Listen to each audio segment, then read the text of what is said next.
Oh mon Dieu. So, good afternoon and welcome to the afternoon session of the April SVFIG meeting. I'm Kevin Appert, your program chair and other furniture as required. Welcome to those of you that are physically present and those of you that are with us on the interwebs. The first thing I wanted to say is this. These two guys reflect my expectant and eager outlook for this afternoon's program. It looks like we've got some interesting talks to listen to. But before we get to anything that's interesting, I'd like to talk to you about Glenn Hayden's books. I'm operating under the premise that they're still up there, and if I call the guy that's disposing of stuff like that, he'll say, "Oh, come on up with a buddy and have a look around." So I think Andreas has volunteered to be the buddy that I go up there and look and count the boxes with. I don't think it's appropriate to rent a truck and drive up there after we talk to this guy, because I'd like to get some sort of idea of the scope and have some idea of how many trips. I'm hoping it's just one weekend, several trips with a rented 2.5 ton box truck from U-Haul or whoever's cheapest. It may not be that. It may be nothing. They may have everything may have been hauled off by Junk King by now, but that's my fault because I haven't been pushing the ball down the field on this. So the next question I have is, I'd like to talk to you about springing for the truck to get the stuff down the hill. I don't want to just pick over it there and leave it to somebody else to haul it away. That's not how I roll, and I hope that that's not what you guys would leave behind in terms of a mess for somebody else to clean up. So the question there is dollars for trucks. I'll be talking to you maybe at the break about how many of you would be willing to spring for a few bucks and how much of that will it be. But I'd like to see show of hands for anybody that's willing to chip in a little bit. Okay, great. Thank you. And then storage, I guess, is like 50 bucks a month. We would set some dollar limit on that. I don't know for a fact that that number is really what it's going to be. I don't know how much stuff there is, so how big a locker we need, how much of it we'd be able to throw away on the first day. Hopefully, you know, one of these trips on the first day would be to the Sunnyvale Smart Center or someplace else that will just take random paper, mixed paper recycling. John?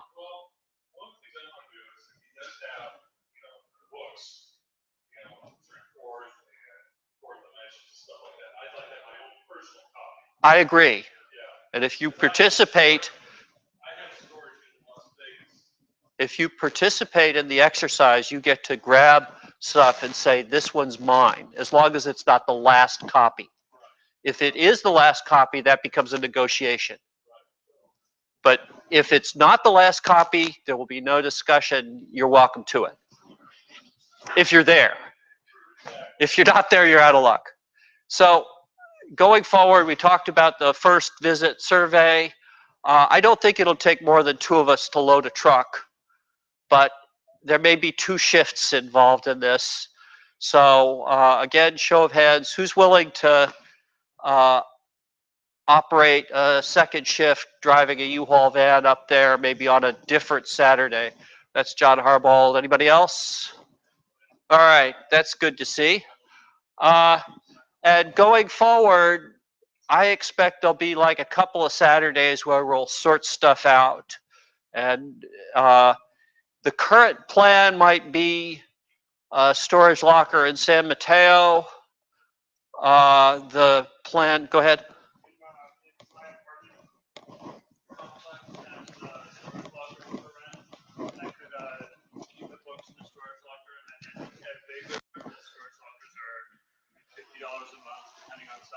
Yeah. So I can keep it there until for stuff there until I leave sanitary. Okay. What I'd like to do is set a goal of sorting it all out in 2 or 3 months, to the point where it's not in a storage locker unless Andreas decides to sell his stuff. In which case, then, you know, he would own whatever it was we left behind after sorting it. So there it is. So you'll be asked later on to volunteer to come on some Saturday and help us sort this stuff out. Now, I would like to point out that there was this exciting article on the real story of how the Amazon Echo was built. This would come under the category of NSF, not strictly Fourth. It has nothing to do with Fourth, but I thought it was interesting. And bearing that in mind, I want to pass the microphone to George, who has a topic for random stuff. While you prepare the real story. While I go pee and pull my computer off, and Sam makes his way to the front of the room in case there aren't as many people blathering in the random blather part of the meeting as I expected. I listen to National Public Radio more than many. And this morning, on the way into town, I heard something about the Fitbit gathering information about you and health, vital signs events. But the DJ reporter allowed, it won't tell you to call an ambulance. It won't tell you to call 911. And she seemed perplexed. So I became perplexed.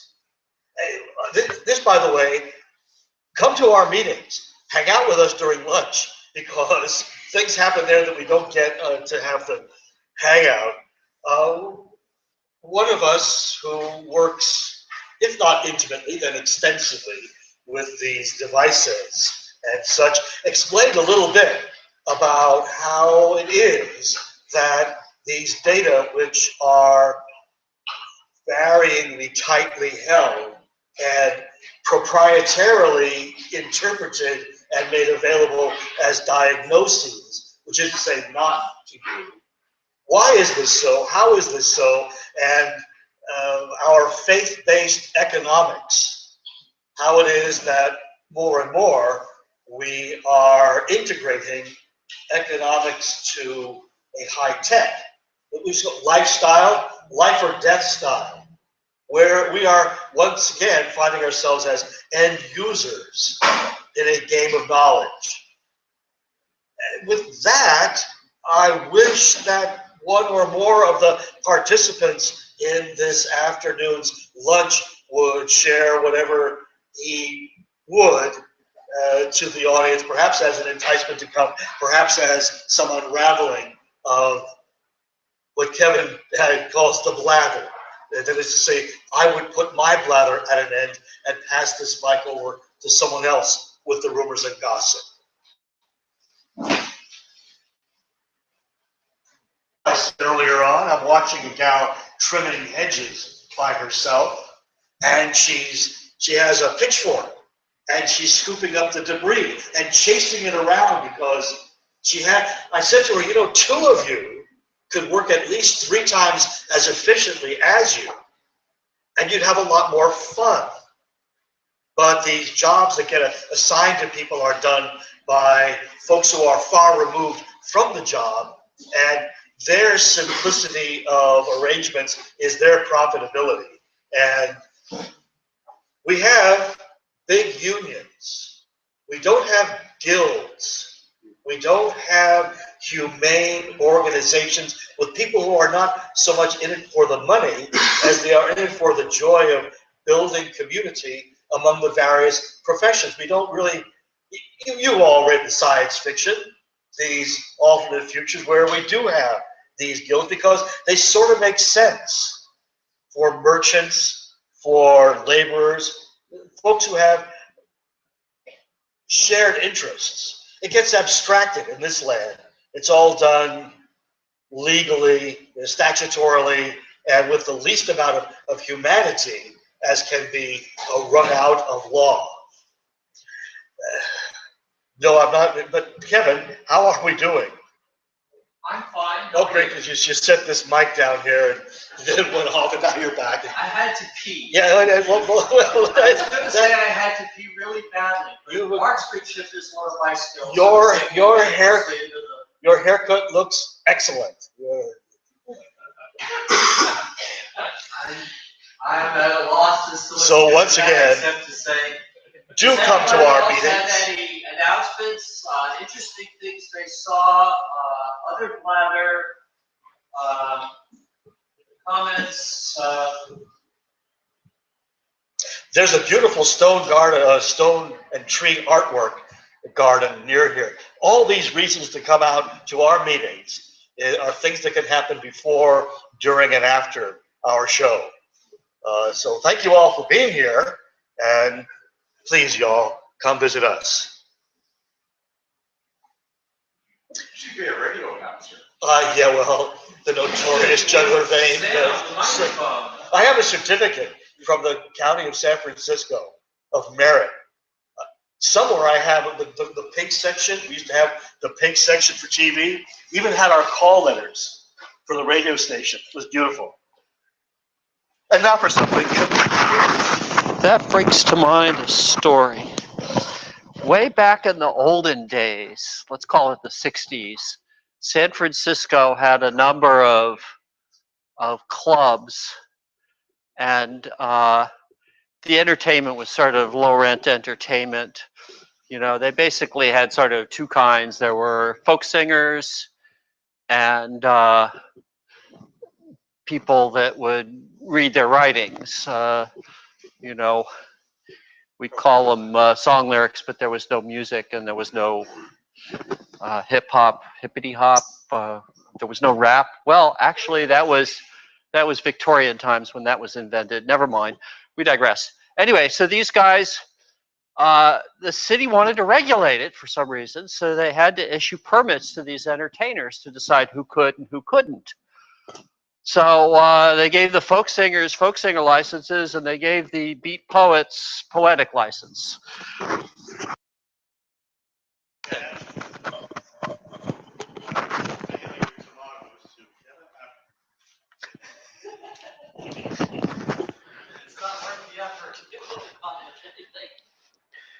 After all, he's covered by poetic license. Well, my name is Sam Felvo. I'm gonna start about roughly 16, 17 minutes early. So this talk is kind of probably best described as, holy crap, I managed to get something done and therefore I have something to show. But I really haven't spent the time to actually develop a talk about it. There's like no slides, there's no script that I try to follow. So it's going to be kind of free form. And in the event that I finish what I want to say early, which is entirely possible, we can probably try to do some live coding. So what is it that I'm here to give you this update about? As you can imagine, it is the Kestrel 3. I am still running in a software emulated environment. So what's the big deal? Well, the big deal is, for the first time, I have Forth in firmware, which is to say, as soon as you power on the computer, you are presented with a window that opens on the wrong monitor for some reason. So I will just move that over here. I am going to minimize or get rid of this. This way here, we see that there's a little bit of borders there. But I will now zoom in more or less. So this is what you're greeted with when you, or if you were to turn on the Kestrel 3 now, assuming that you had it plugged into a monitor. The banner says Kestrel 3 4th version 1.01. There's no real significance to the version. I basically stole that right from eForth 1.01. You have approximately just shy of 16 megabytes of memory free, and it is licensed under Mozilla Public License, which means that any changes that you make to the source file has to be re-released as MPL software as well. But the license terms for MPL, unlike GPL, do not extend to other source files. So if you were to make a different firmware that happens to be proprietary, you set the licensing terms for that. But I'm quite happy with Forth as it is, so I'm going to keep that here. Getting this to work took me about a month and a half. Basically, there was a book, Zen of eForth, originally written by Dr. Ting, but subsequently revised by a gentleman whose name is difficult for me to pronounce, but I believe his first name is Jürgen. I'm not going to attempt the last name. But it was a revision made in 2013, and in it had plenty of examples of high-level Forth that constituted the eForth 1.01 system. So basically, I went and used that book as a guide for implementing this version of Forth. The structure of the environment is basically you start. Well, actually, let me pull up the source file here. I'm going to stop that. I'm going to. What is going on here? I'm going to stop this because it really sucks down batteries. I'm going to bring this back. I'm going to zoom out. And we're going to look at some source code. So the actual entry point is this forth.fs file. And now I'm going to zoom back in. Hopefully people can see that. All right, you know what?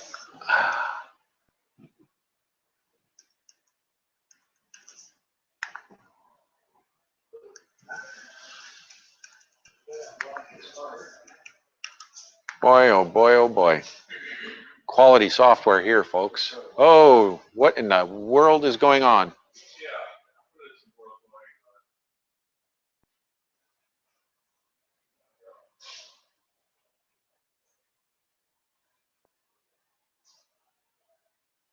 All right, so I'm just going to stick there like that. But as you can see, it's more or less hierarchically structured. We start out with the dictionary at the lowest level. So basically, I allocate 1 megabyte of memory that represents the ROM code that the processor sees. On top of that, I define an assembler for RISC-V instruction set. It's not a complete assembler, but it is enough to compile eForth with. The next step, I compile the high-level compiler. This is the T: compiler, so named because all the target definitions are identified by T:. In fact, anything that's target related has a T prefix. So here's T align, for example, and T code, and there's T:. So once I have these basics down, I then compile the kernel. This is words like plus, minus, and, or, if, that sort of thing. eForth.fs is the higher level stuff that sits on top of the kernel. That would involve things like the colon compiler that runs in the Kestrel environment, for example. SDcard.fs, that is the SD card driver, as you might imagine. And finally, I have block.io and block editor, both of which are still kind of buggy. Ay, ay, ay, what is going on here?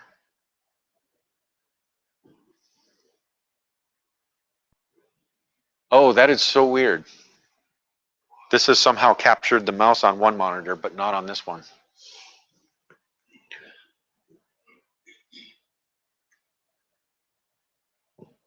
Let's zoom that out.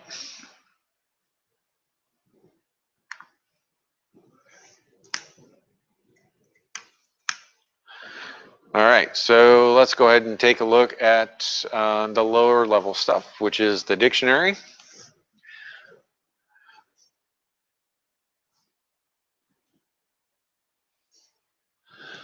All right. Stay. So basically, the way memory is laid out, I don't know if you can see this here, but starting at the bottom here and growing up in memory is the code. Way at the top of memory here, the absolute last byte working its way down is something I call the linkage. The linkage is a section that's necessary, and because we need to store certain pointers and sizes of things in RAM in order for eForth to work, because they'll change over time. Like if I define a new word, the word has to appear in RAM, not in ROM. So I have to provide the linkage between those two address ranges. There are, of course, the IRQ vectors, with none of which are currently being used. If an interrupt happens, the software won't crash, but it may exhibit some strange behavior. Headers, these are the dictionary headers. They actually start just underneath the IRQ vectors and they grow downward in memory. So there are some similarities to the MS-DOS version of eForth.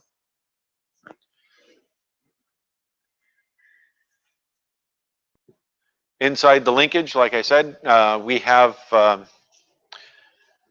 need an address of the very first header. Otherwise, we don't know where the dictionary starts. We have a size of system variables. These are our global variables, as well as the size of user variables. I do separate globals from user variables, even though I don't have any multitasking primitives per se. Multitasking is able to be added later on. Unlike the 80x86 architecture, the RISC architecture is really, really optimized to do base plus register addressing. So it is actually every bit as fast accessing a user variable as it is accessing a global variable. Let's see here. So basically, we start out, as you might imagine, with the basics. This is defining, well, actually, somewhere above here, there's like a create and an allot.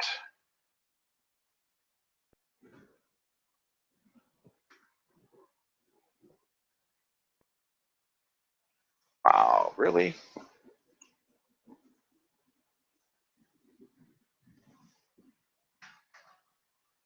Okay, what is going on? Would genuinely appreciate. There we go. Okay. So we have a 1 meg buffer that we define up there. Sorry for the left edge being chopped off, but my ability to zoom in and maintain visual fidelity is compromised right now. But basically, we define a bunch of variables that maintains various pointers into that space. We have words that do address space translation from what the RISC-V processor would see versus what my laptop would see. We build up on top of that words such as T here, T align, T allot, T store, TC store, et cetera, et cetera. Like I said, everything target related has that T prefix to it. And all of this is just accessing or creating words, convenience words really, to be able to read and write into the target memory space independently of the host. Headers have changed from eForth primarily because I needed the ability to store the eForth binary into ROM, yet extend it in RAM. So the old eForth dictionary structure, you could kind of do it, but it wasn't very easily expressible. So I made it pretty much more obvious. So I have a code field, I have a parameter field. The link address serves two functions. A, it serves to point to the previously defined word, but it also stores the compile only and immediate flags in the lower 2 bits of the address. So when you dereference this singly linked list, make sure you mask those out. Following that then is the actual name padded to a full 64-bit word quantity. It is satisfying seeing how many words are 7 characters or less, because that means that the word header, on average, is only 32 bytes long. I don't think I have anything more than a 40-byte long header. I don't believe I have any words that are like super long. So that's kind of nice. It makes computing how much space you're using easier. Here we have some accessors into that data structure, allowing us to place a string into memory, reveal, smudge, that sort of thing. And that's the end of the file. So that basically, that low-level element is what we're looking for to, where's my mouse pointer? There it is. Come over here. There we go. So on top of that, then, we have an assembler.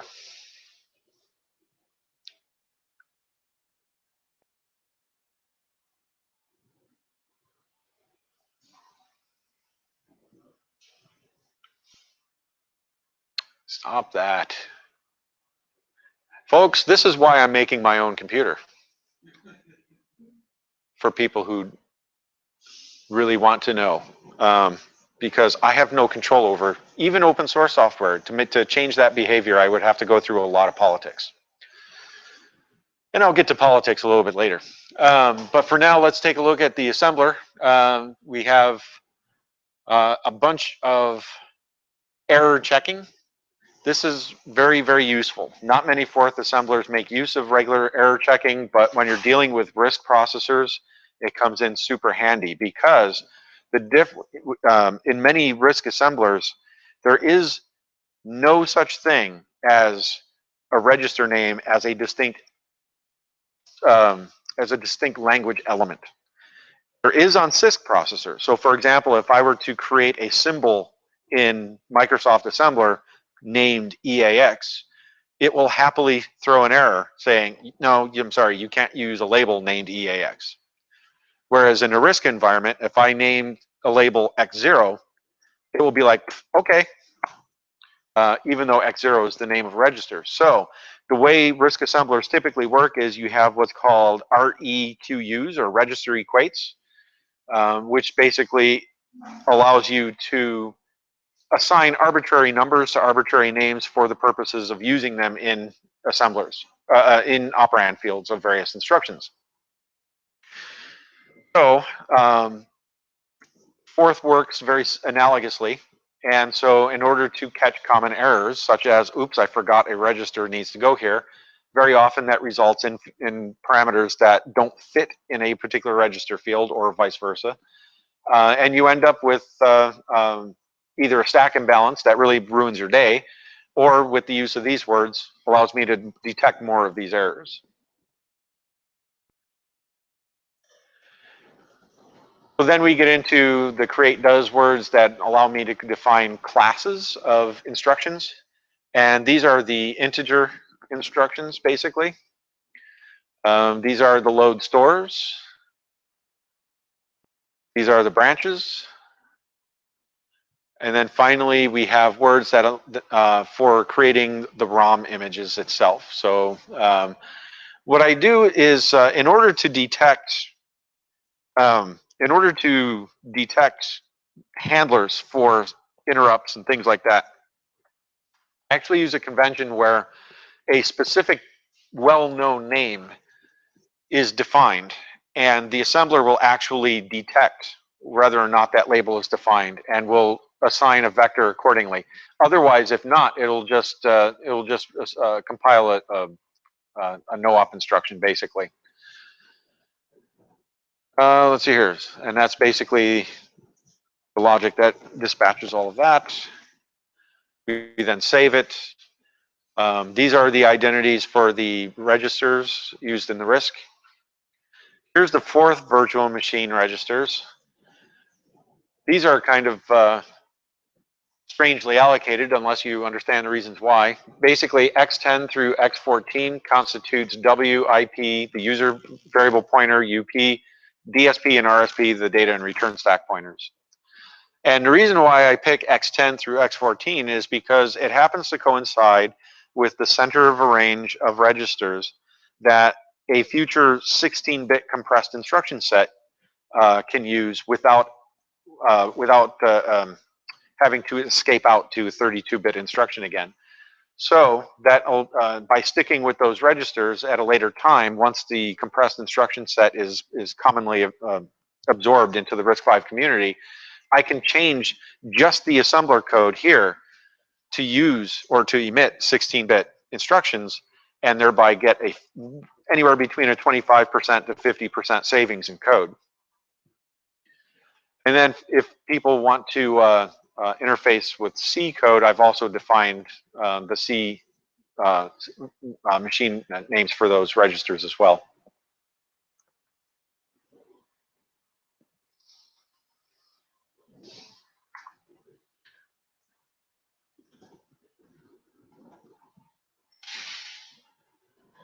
And so it goes. I won't really bore you with the details of the higher level stuff. But what I will do is I will actually show something of the program that I'm running or trying to write right now. Give me 1 second here. Start it up.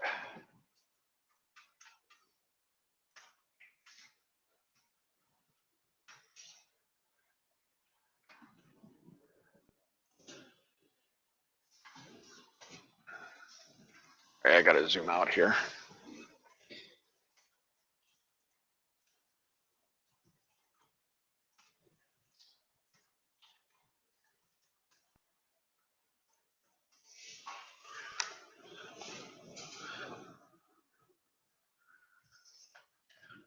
Let's see here. I'll drag that to the center of the screen.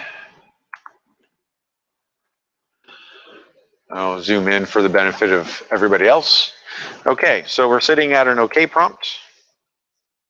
I have some code written. Basically, it's accessing block storage right now.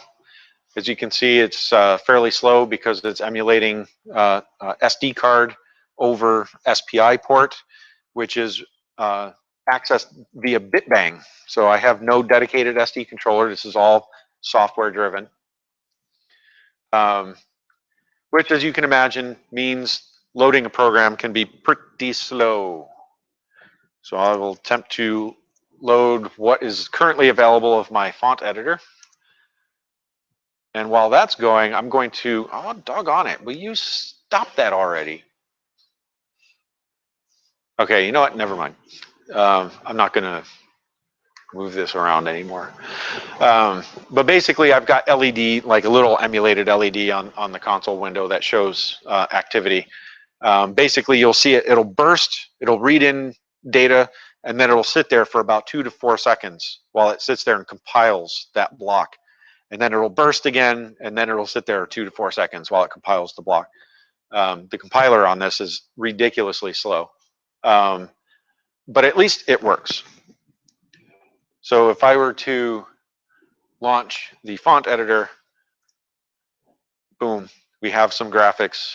We have control over a cursor.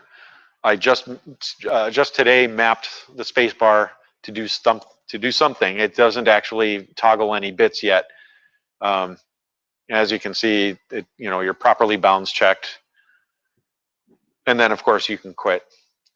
So code is under development for this to serve as an example program that someone can type along as they read the user's guide, which then brings me to the next thing that I want to show people.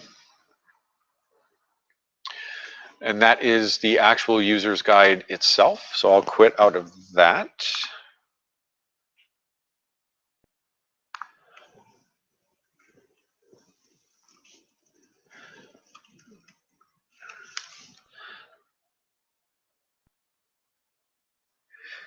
Now, the user's guide itself has not really been published per se. Oh, why am I not logged in?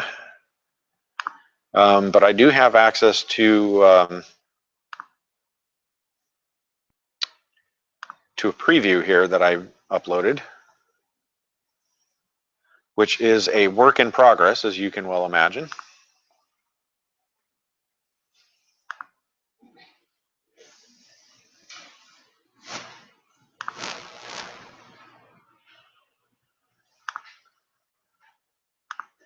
This thing really needs an external mouse. Okay, so here we go. Let me attempt to zoom out.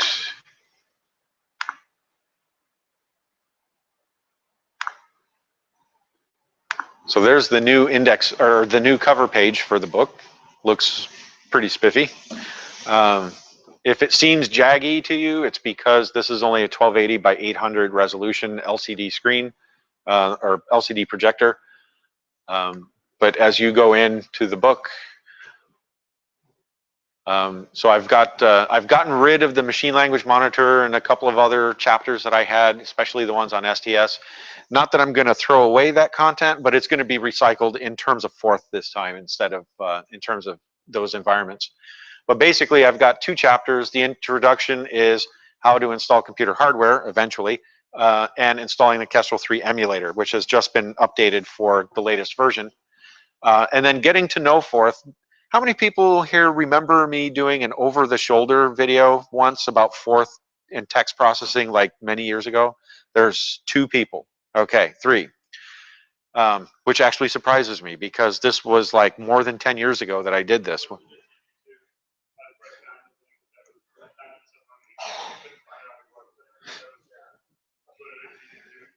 So the comment was that he found a version of it that was hosted outside of my website and posted it to YouTube, which is cool. Can you send me the link to that?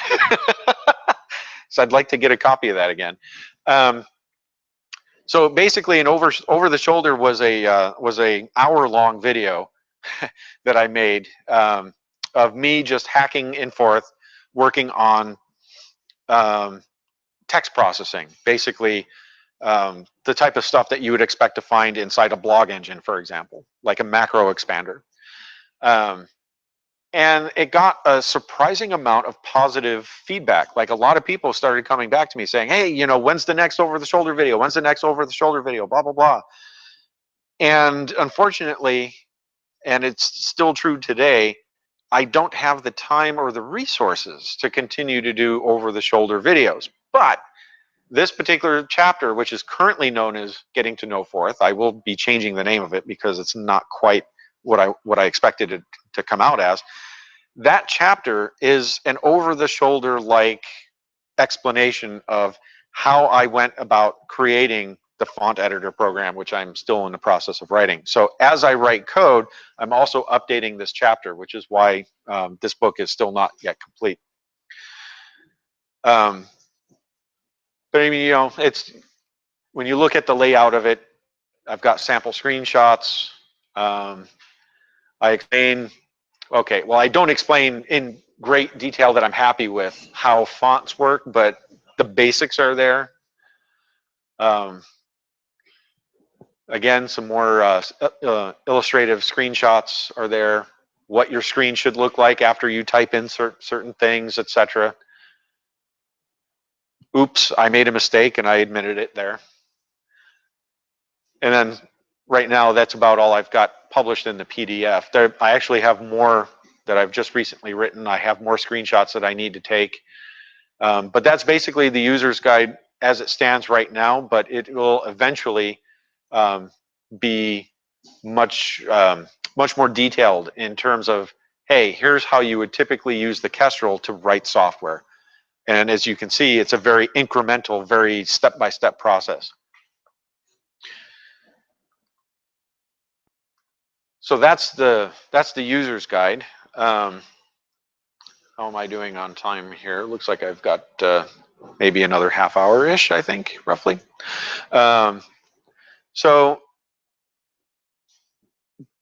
basically at this point, the Kestrel project is coming along nicely, if slowly.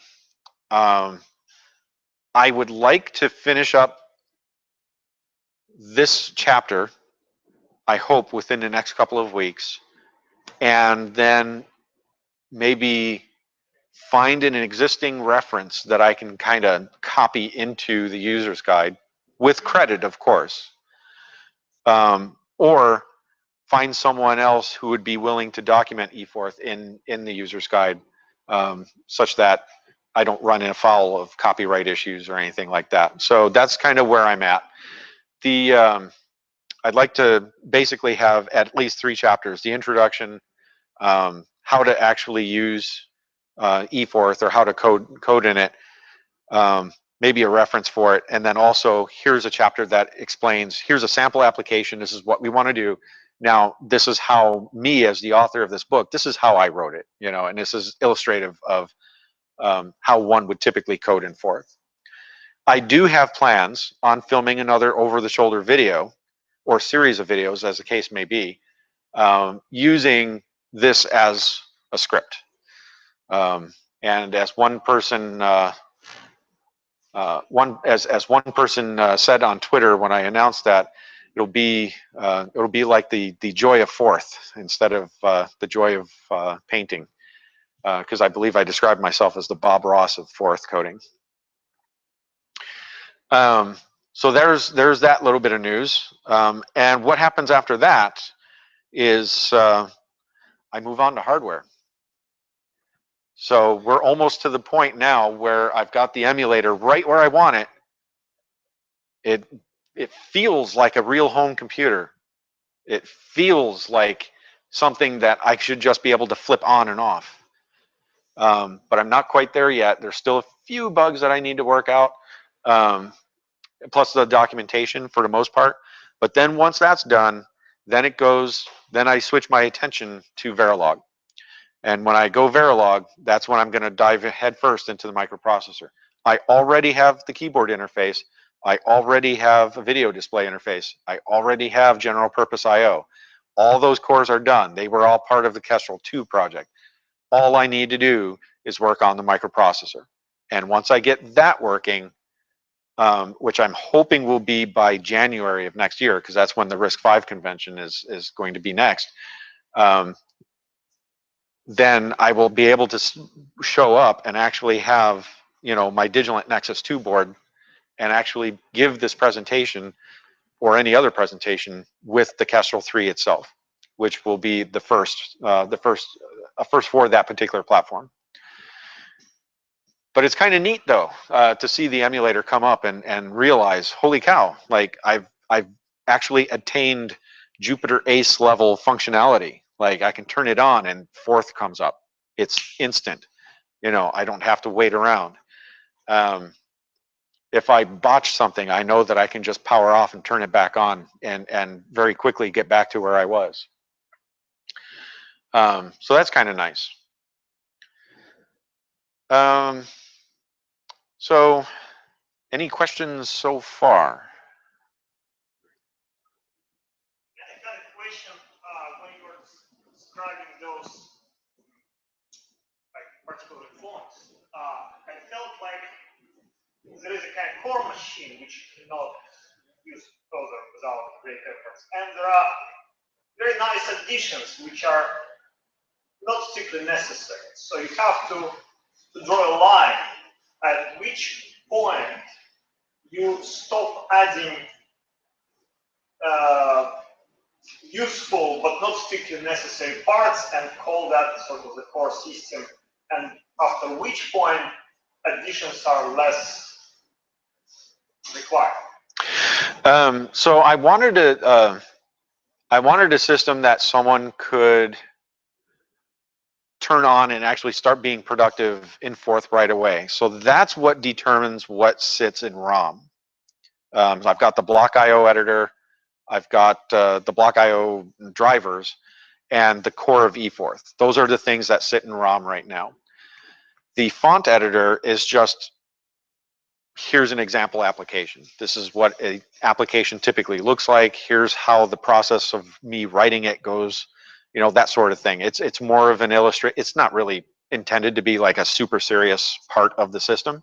It's really a toy in that sense. But it is illustrative in several respects. It touches bitmap graphics. It touches on the subject of how fonts are laid out in memory. There are obviously parts where I use the basic primitives of Forth, obviously, to do arithmetic. And there are more advanced parts of that I illustrate as well. Like I do some return stack manipulations every now and again. So it's not so simple that it's useless, but it's not so complicated that it's impossible for a newcomer to understand as well. I wanted to find that nice sweet spot and then use that as a basis of documentation in the user's manual. So that's kind of what decided how big to make the system and how to decompose it into its parts. You want to maintain that the core kestrel has to be understandable. So that means that not unnecessarily expanded, advanced, complex, none of that. Mm-hmm. But still allow relatively convenient expansions for whatever particular user wants. Mm-hmm. Yeah, that was the goal. Yes. One of the things that we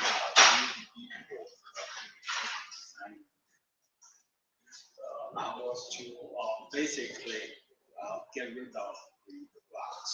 Mm-hmm. And instead use textbooks. Mm-hmm. I think things will be much, it could be much simpler if we use textbooks.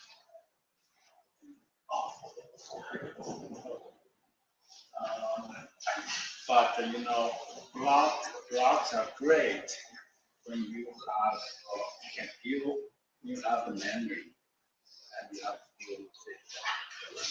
Mm-hmm. But that's how it is. But then he closed it up. Block files cannot easily transcribe text file. Blocks. But I think if you're not dealing with a gigantic amount of data, it's just to deal with the source code files to read. I think only a few words maybe taking the file access. It's going to be a lot more complicated than that. So the question / comment was, it's much easier to deal with text files than it is with blocks for managing source code. And you're right. It is definitely much easier to use files because then you can use the editor of your choice. You know, it's more component oriented, if you will. The problem is I'm on bare metal here, which means in order for me to support text files, not only do I have to write Forth, the interpreter, the file system, I then have to implement the caching that's needed for the file system, because otherwise you're constantly hitting the SD card. So that's like, whereas right now I just work on the Forth environment and the block IO words. And long term, I would like to have a file system, but for version 1, I don't think it's right. I don't think it's the right time for it yet. But for now, I wanted something, anything. Any kind of mass storage is better than none at this point. So I agree. In the future, we'll probably support file system access, especially when I make the decision to jump to eForth 2. But for now, I think I'm happy with blocks, and I'm pretty sure most people who are going to be interested in the Kestrel, I'm pretty sure 80% of them, maybe even 90% of them, they're going to use Forth only so far as to load Linux. You know, once Linux is ported to the system, then it's like, okay, type in 100 load, and then up comes a Linux root prompt, and then you've got full file system access that way as well. So this is kind of a specialty environment. It's intended in part to serve as a demonstration platform. It's intended in part to be the minimum viable computer that you can just plug a keyboard and a monitor and flip the thing on and have a productive system. As you recall, the Kestrel, one of the goals for the Kestrel project is to have a computer that is very similar to a Commodore 64, where you just plop the thing down, plugged in the TV, plugged in your power supply. If you had a disk drive, you'd plug that in, you flip the thing on, and you were just off to the races, just right out the gate. I wanted to come as close to that as I could. Forth is one of the simplest systems to port, and then once I had that working, I knew that I needed a way to load and store programs from SD card, and the interface to SD card is naturally block oriented anyway, so it just made sense to just go back to using blocks in this case. Cool. I think I went over my time, but oh, okay. Cool. Awesome. Oh, okay. Or not. Yeah. Yes. Question. Tell us about Kestrel 4. Yes. Okay. So this actually made Hacker News, of all things, and I was kind of taken aback by it. The Kestrel 4, as it currently stands, is an April Fool's joke. I released the announcement on April 1st, and I started the announcement with a natural upgrade path to the Kestrel 3. So it really looks like a real honest to goodness, hey, I'm done with the Kestrel 3, let's move on to Kestrel 4, right? Like it really has that feel to it. And it got like a surprising number of people on Hacker News. I was actually kind of surprised. I was thinking about 66-bit architecture.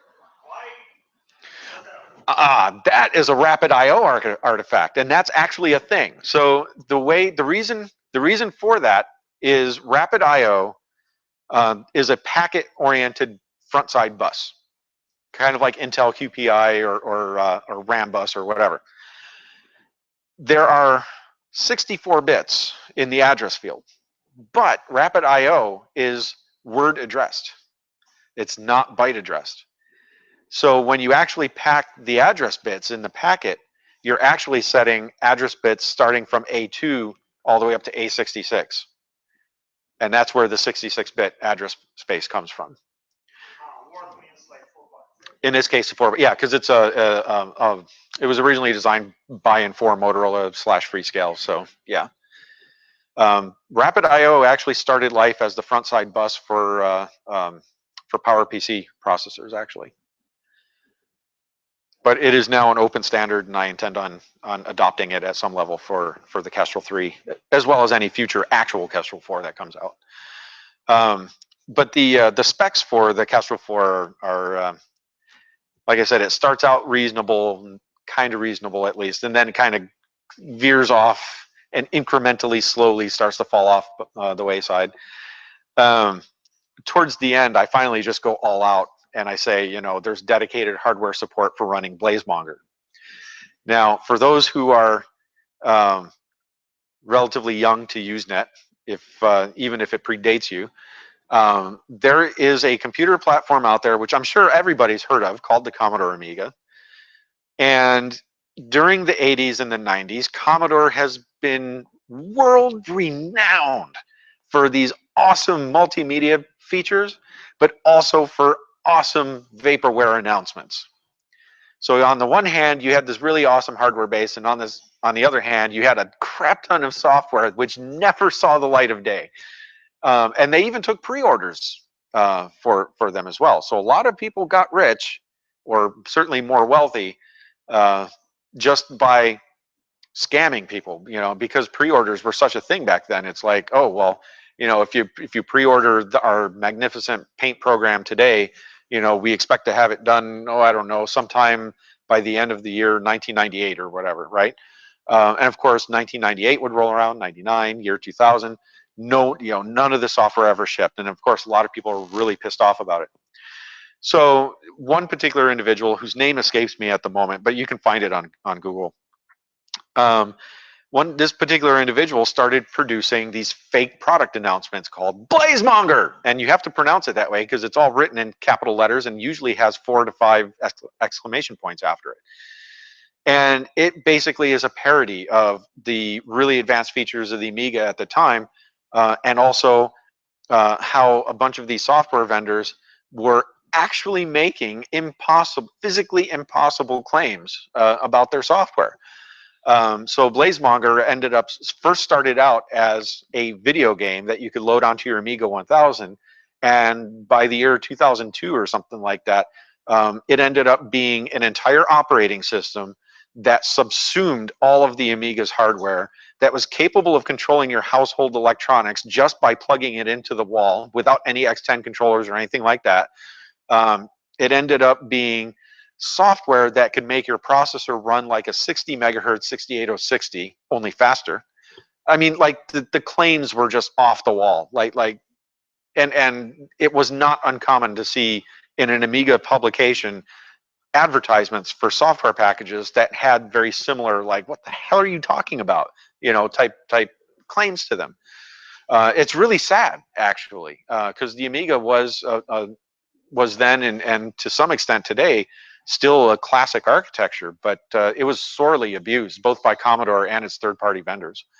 So yeah, by the time I figured I'd throw in Blazemonger as a dead giveaway, that hey, this is an April Fool's joke, but no, most people got it, but there were a few people who really didn't know what Blazemonger was, so they kind of got caught by that.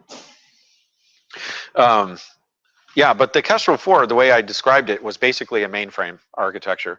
It was kind of inspired by the IBM System 370 architecture, with the idea with the 3270 terminals and stuff like that. Yeah, it was a fun announcement to write. Is Kestrel mostly educational project? Like, let's check how I know all that stuff. Like make sure that it builds the top. Or is it, let's make our own tools. Let's make something which I really know top to bottom, understand, offer to others, can control and meet my needs. It's a little bit of both. When I first started it, it was educational because I've always wanted to design my own computer just for the fun of it, really. I just wanted to know how things work. But then over time, some political decisions were made by companies which I don't agree with, specifically Intel, Microsoft, getting together to form the Trusted Computing Platform and stuff. And now today with UEFI, Lexmark and stuff, they're battling it out in Supreme Court again, trying to eliminate private property ownership of their ink cartridges. All of these things all kind of compounded, and finally I just had enough, and it's like, you know what, I'm working on this computer project, I may as well just open source it, and to the greatest extent possible, just build all my own infrastructure and tooling up until the point I can get something like BSD or Linux running, and then I could switch over to using that. And the idea was to have a hardware foundation that someone could actually trust.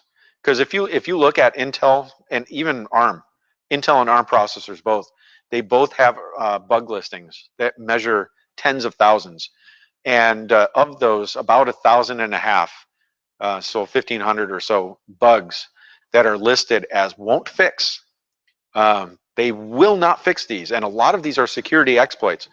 And the reason they don't fix them is fixing them will break backward compatibility. It'll actually compromise their ability to maintain compatibility, their contracted compatibility going forward. And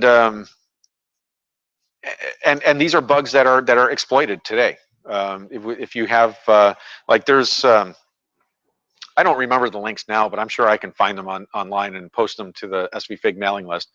But I distinctly remember that there were instruction sequences that you can run on x86 that will either deadlock the machine to this day, or will basically give you PL0, ring 0 access on an x86 architecture. What's that? It's not even a hazard per se. It's just an artifact of the microcode that's used to implement them. But there's also that as well. Like if you're running an SMP system with 2 physical cores, like you can actually exploit the memory bridge between those 2 processors, and you can actually corrupt memory that way and actually write into ring 0 memory space, for example. And these are things that have been exploited in the past, and I'm sure will be exploited in the future. SDRAM, for example, is known to have a compromise where if you hit it hard enough in a particular pattern, you can write arbitrary bits to arbitrary locations on the chip. I forget the name of it, but yeah, Rowhammer. And this is a bug that you just cannot fix. If you try to fix it, you will break software compatibility. And there's a lot of money riding on Windows 10. There's a lot of money riding on Linux right now. These are big operating systems that run the world's economy, and Intel's not going to touch it. AMD's not going to touch it. So having a nice open source hardware platform like this allows me to to rinse my hands of that responsibility, but also B, if someone does discover, oh hey, you know what, your instruction set has a bug that allows this security exploit, I can be like, that's great, let's fix it. And we can actually, at very low cost compared to a commercial vendor, spin a new version of the Kestrel with this instruction set fixed. And now, because everything's under source control, we can actually say, oh, if you need compatibility with such and such, use this Git hash. Otherwise, we strongly recommend that you upgrade your FPGAs to this version of the Git hash. And suddenly, your processor is fixed. And you can do it without the use of microcode because it's all RISC and it's all pipeline based. So, yeah, I mean, it's just it is in some sense a political reaction on my part. I don't want UEFI on this at all. UEFI is sanctioned malware, and I will not have it. Let's see here, especially after what it did to my previous motherboard. Let's see here, what other things? I mean, just like if it's getting to the point now where you go to the electronics store and anything you buy has an end user license agreement, even if it's a piece of hardware. And I'm sorry, but I fundamentally disagree with that. And so this is a reaction to that. In a sense, this is activism by way of producing what I want to see in the world. So Gandhi would be proud of me, if nothing else. Yes. On Twitter, you said something about using formal methods to look for bugs and look for correctness of the code. What was that about? So the question was on Twitter. I talk somewhat frequently about using formal methods to isolate bugs or to help write software. I should be more clear in what I mean by that. I am not a formal methods trained programmer. I am not I don't even have a degree. I'm a 5-time college dropout. The formal methods that I'm referring to are basically what is probably best described in a Wikipedia article on Hoare logic. That's H-O-A-R-E logic. This is a system of logic of proving programs correctly. Proving program correctness by basically working backwards in your program. You basically start at the bottom of the code. You assume everything is working great and that you have your desired outputs.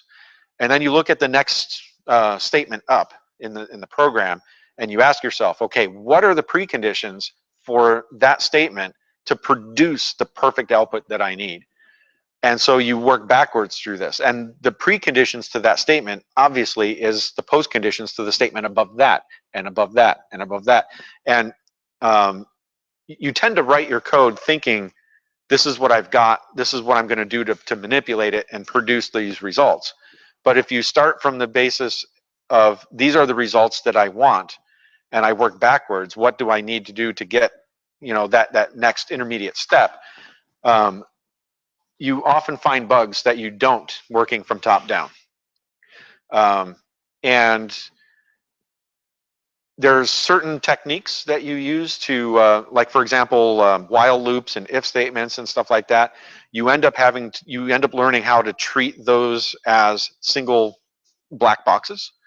And then you have to prove the correctness of the subordinate code in order to prove the entirety of that black box. Once you do that, you can treat that thing axiomatically. Now, one of the things that, I don't know if I have a convenient example here, but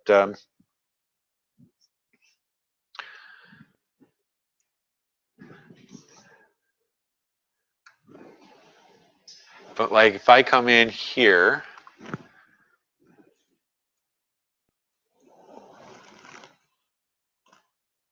I'm going to zoom in. Okay, so you see where my mouse pointer is right now? How it's pointing at the pixel with the NA, with N prime and A prime and stuff? In Forth, you typically write code like this, right? You have the word name and then in your parentheses, you have your stack effect. That is a really degenerate way of implementing Hoare logic, because what Hoare logic is saying is this is your precondition. Then you run this statement and then you end up with these results. But if you rewrite that so that you have NA and then the statement pixel and then N prime A prime, that is how you would formally notate that using Hoare triples. Well, if you do that and then you decompose pixel into the code, what you're basically doing there, again, you work backwards, right? So so you would basically start here with N prime A prime. Well, in order for the swap to produce that result, we know that at this point the stack must read A prime N prime, right? So there's these, you have this understanding. A prime then, I'm sorry, N prime then would have to be 1/2 of what it was at that point because we're multiplying it by 2, right? So, and you just keep working backwards and you keep working backwards until finally you double check. By the time you get to the initial over at the beginning of that word, if the stack effect that you say you're accepting differs from the stack effect that you evolved by going backwards through the code, you know definitively that word is broken. And now you have to find out where that bug is and you have to fix it. Oftentimes, you can actually find that fairly quickly, especially when you're dealing with words as small as what you typically see in Forth. But even on moderate sized programs, I've used the same technique in JavaScript, for example. And what's that? It's much more in depth than manual type checking. I don't even know what that is.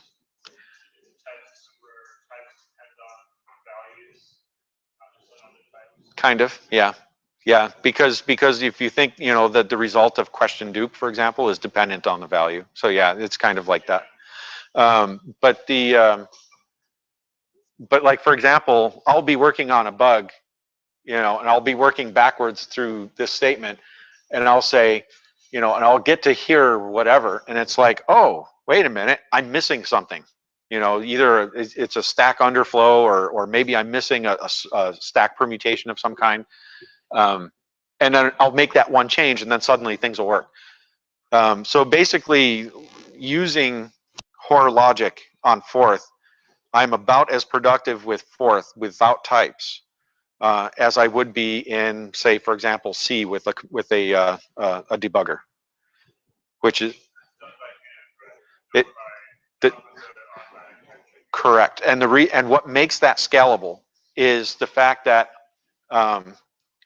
if I prove the correctness of pixel, then when I get here to proving row, I can treat this reference to pixel as a black box, because I can then take it axiomatically at that point. I remember in before, I think it was, you said instead of just using N or NA as type, effectively types, you use the word names, the stack diagram of the word it depends on.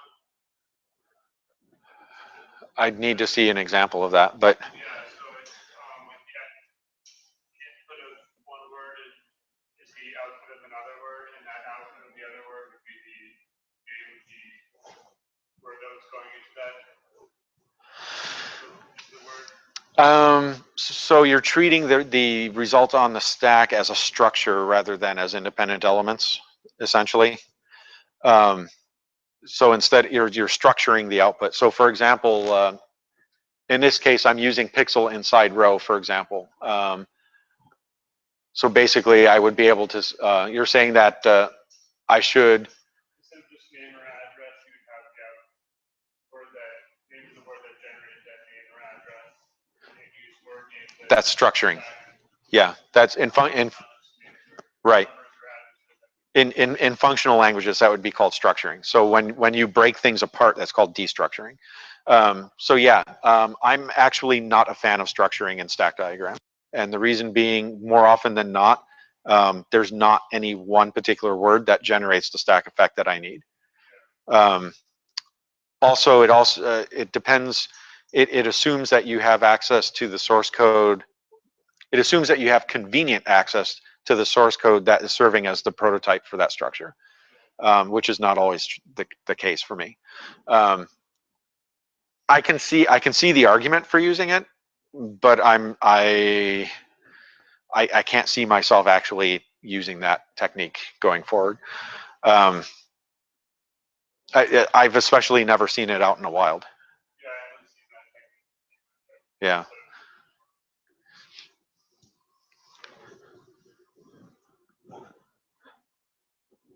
Cool. Well, I said that I was going to get into a little bit of politics, and I did. Answered some questions concerning formal methods and where Kestrel is going and where it's been and the fourth system that I used and why I use blocks and all sorts of stuff. So we covered a large amount of terrain. I think, seeing as how I've got 5 minutes, 6 minutes, 7 minutes before 2:20, I think we're probably ripe for calling it. Then so be it. Thank you. Take a short break, be back in a little while. Yep, break time. Yep, we're going to take a short break, using up the remainder of my time slot, and we'll be back after these important messages.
So it is, I hope that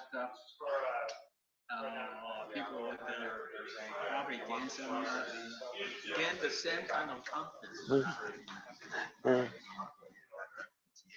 2-minute warning. Oh. Yes. 2:35. Oh. Wow. We're actually ahead of schedule, sort of. We haven't gotten a negative time yet. Okay. That's okay. I'm not afraid of it. Okay.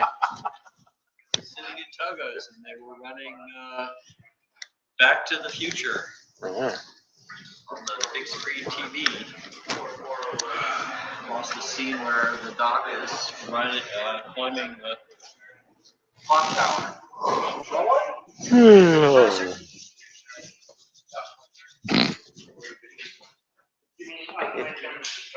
It's yours now. In pen form factor, I'm intrigued. If we find someone else to give it to them. You look unclean.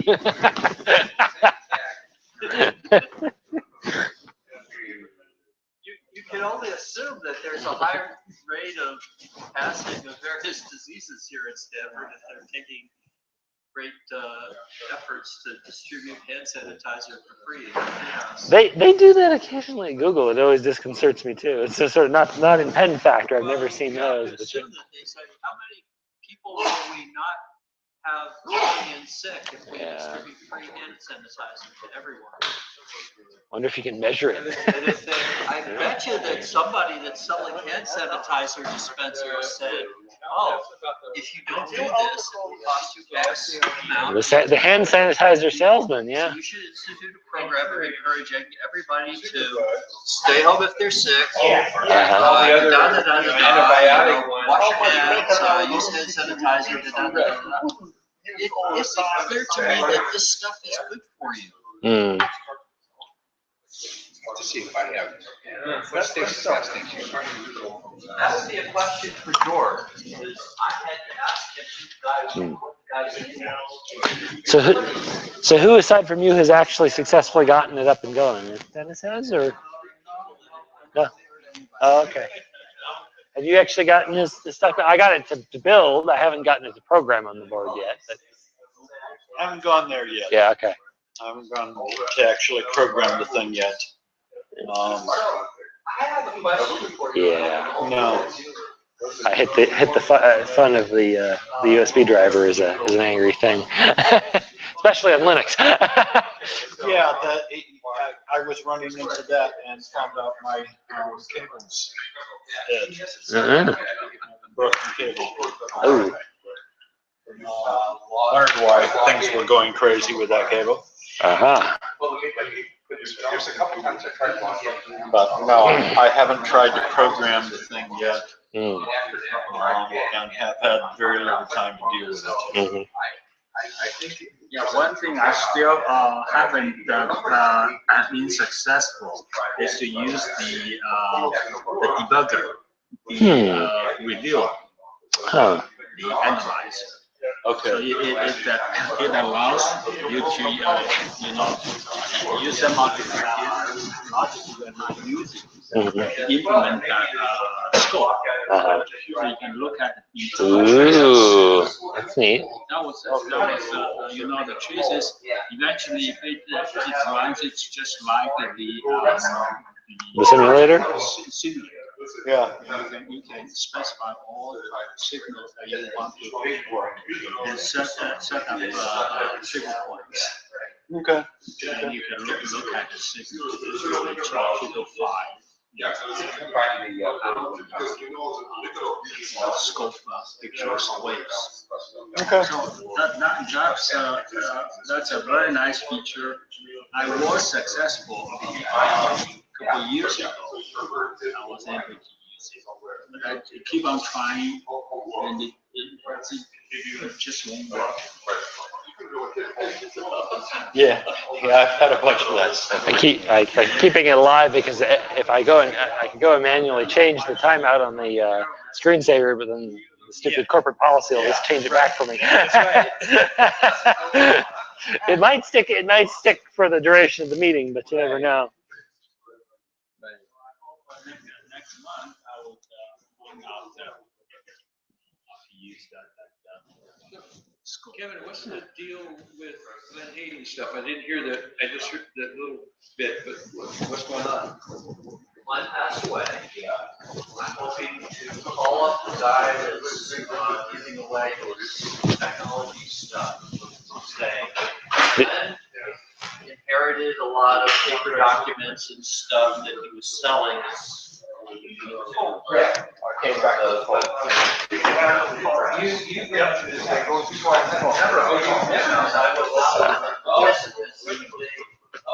Migration of the thing. I wasn't in that either, but when he was working with Chuck on chip development and stuff, I got up there 2 or 3 times. In his place, He's got a lot of stuff. But he's also got a combination front loader backhoe. And I think that anybody with an IQ of 120 or so, 300, various stuff in the land. If I were up there, I would have done a lot more. No, you're back. I got to downtown. Not him personally, but tell us. Come on. Oh, okay. Either 10 or not. There is.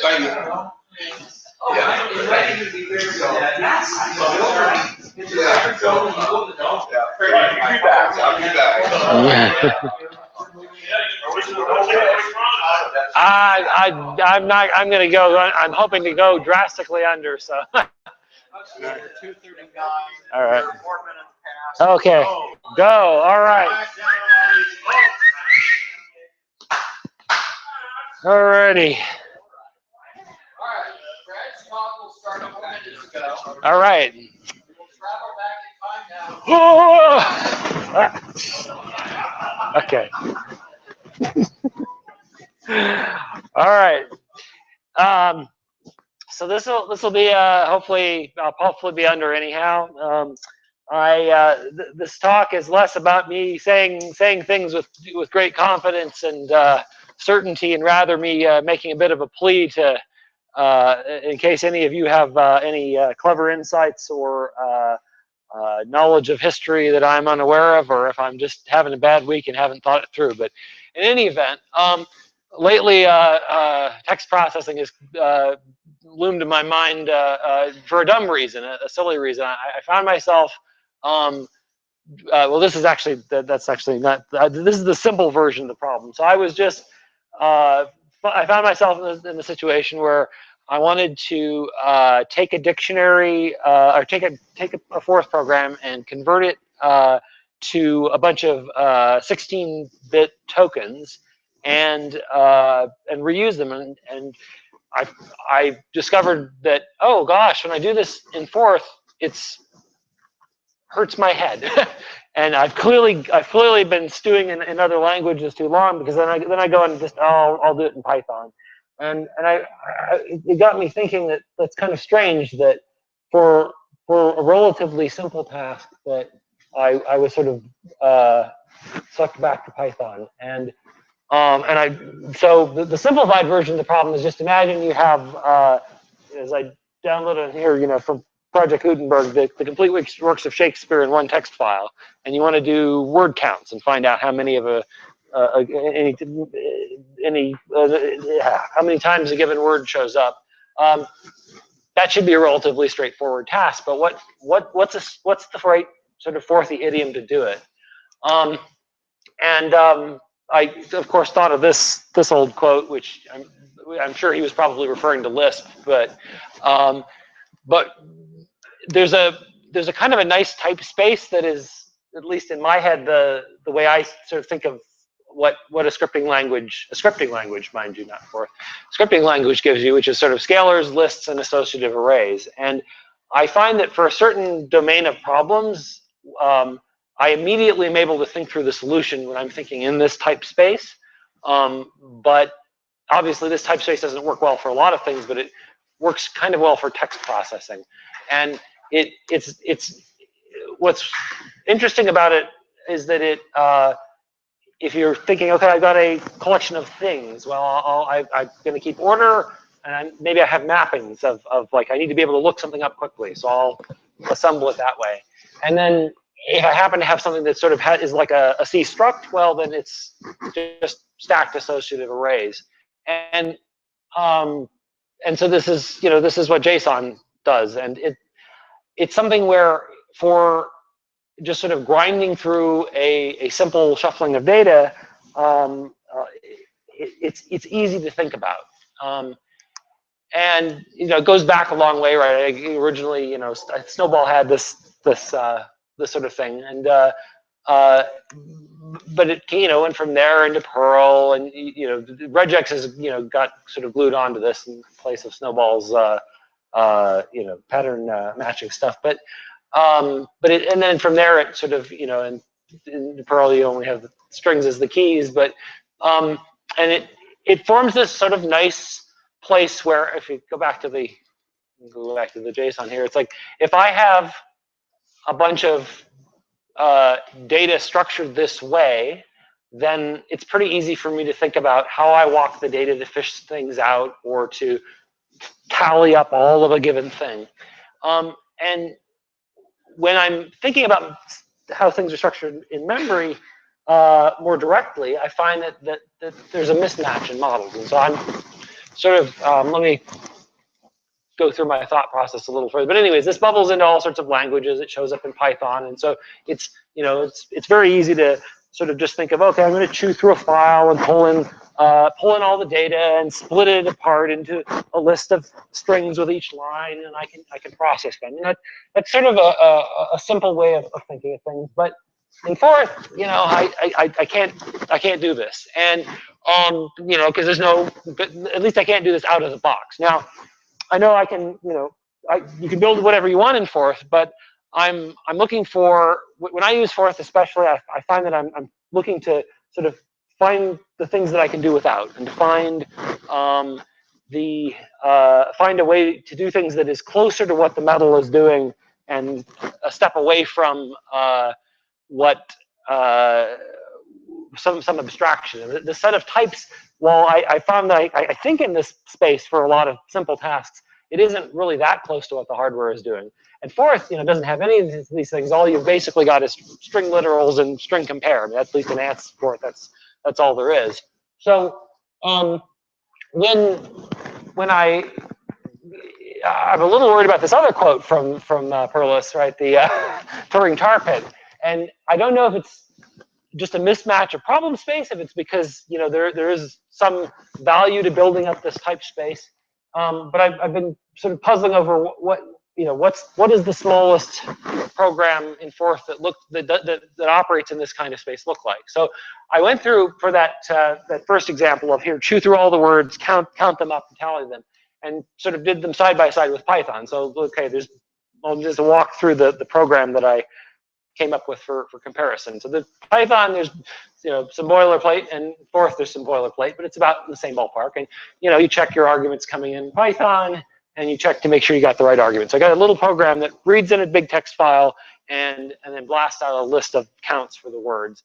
And for simplification, I even decided to not worry about what order the words come back out, anything like that, because I was just sort of trying to explore what do the pieces look like. So Python, well, I can load the whole file. I just pull it into memory. And in another day and age, you'd worry about streaming through the file. But for the kinds of purposes I think I'm worried about, I'm uninterested in the problem of doing it sort of with minimal memory. So I'll just pull the whole thing into memory, and you can do that in Forth easily enough. And, in G-Forth, you can just slurp in the file.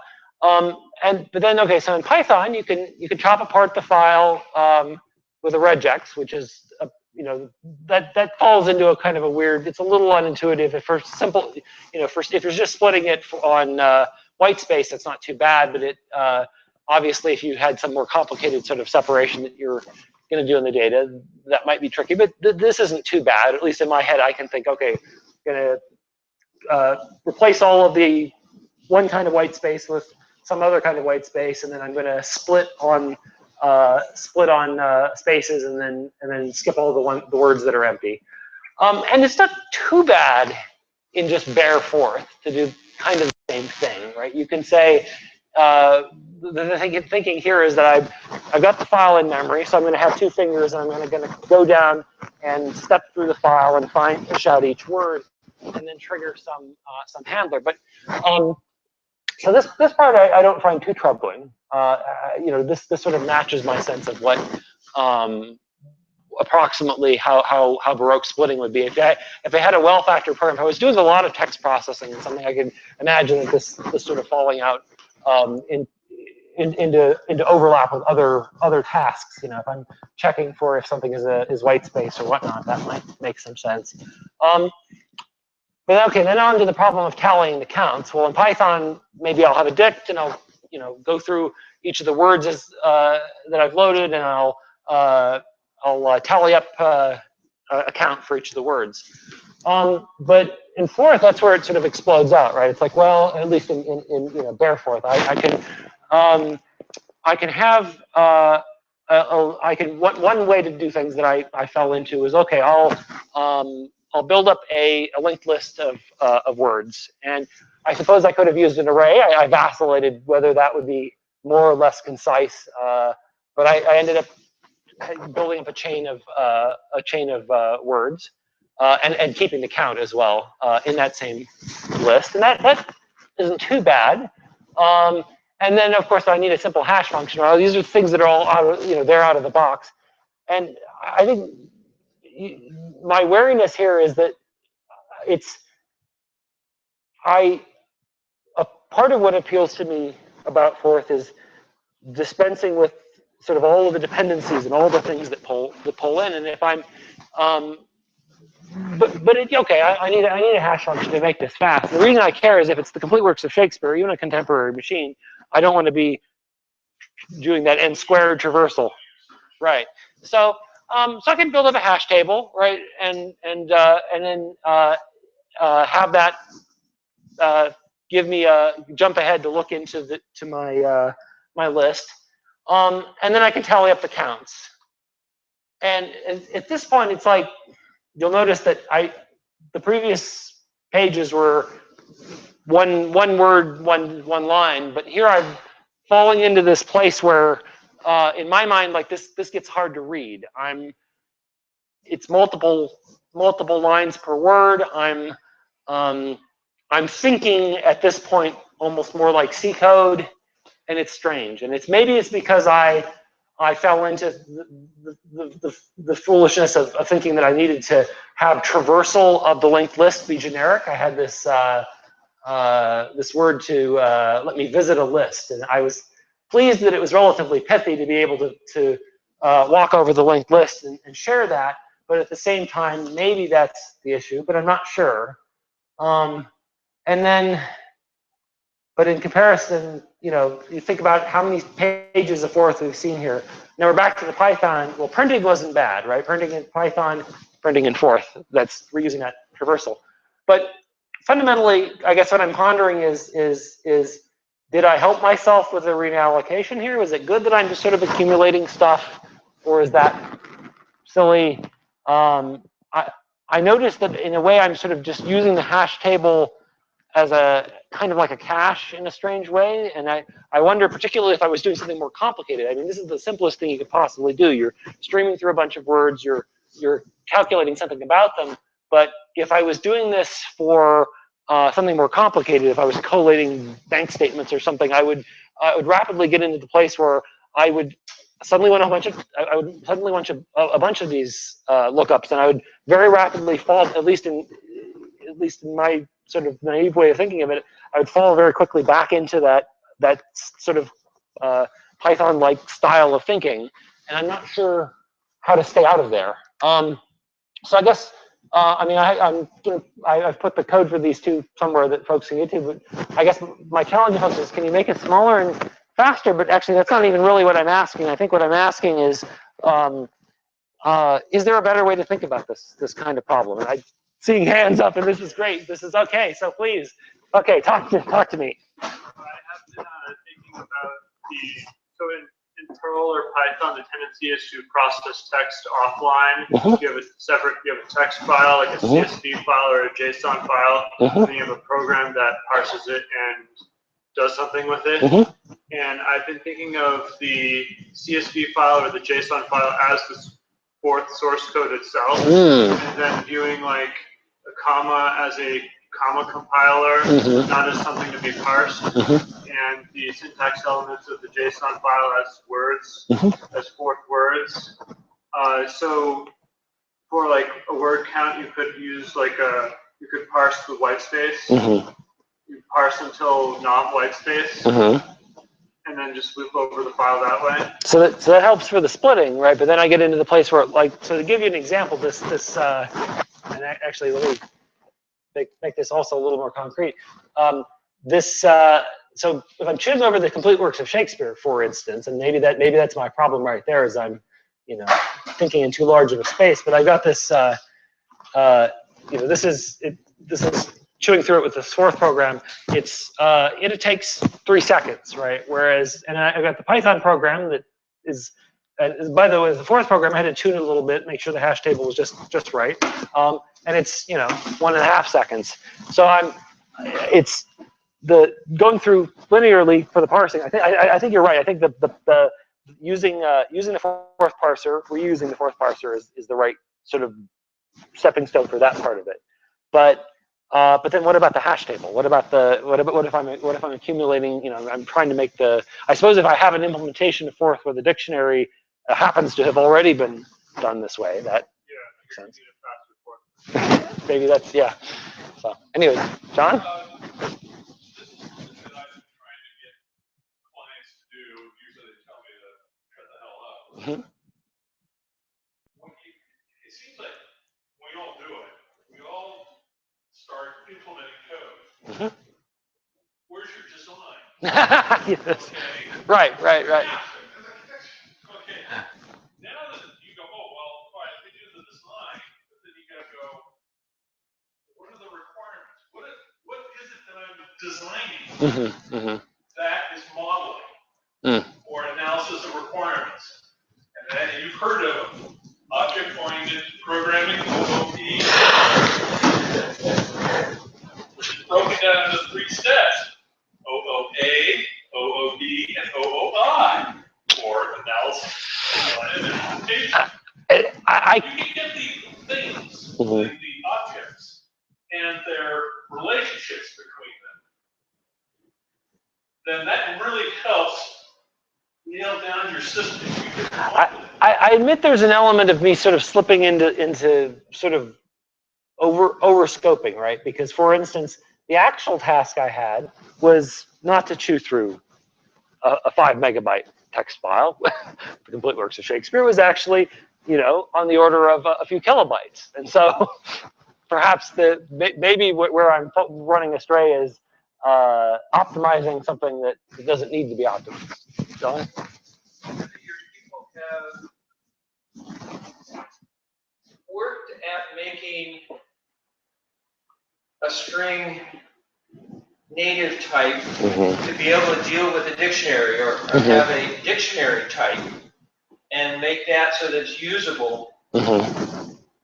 And sort of building on the parsing aspect, if you were to run through your original file and define in the dictionary each word as you hit it, Right.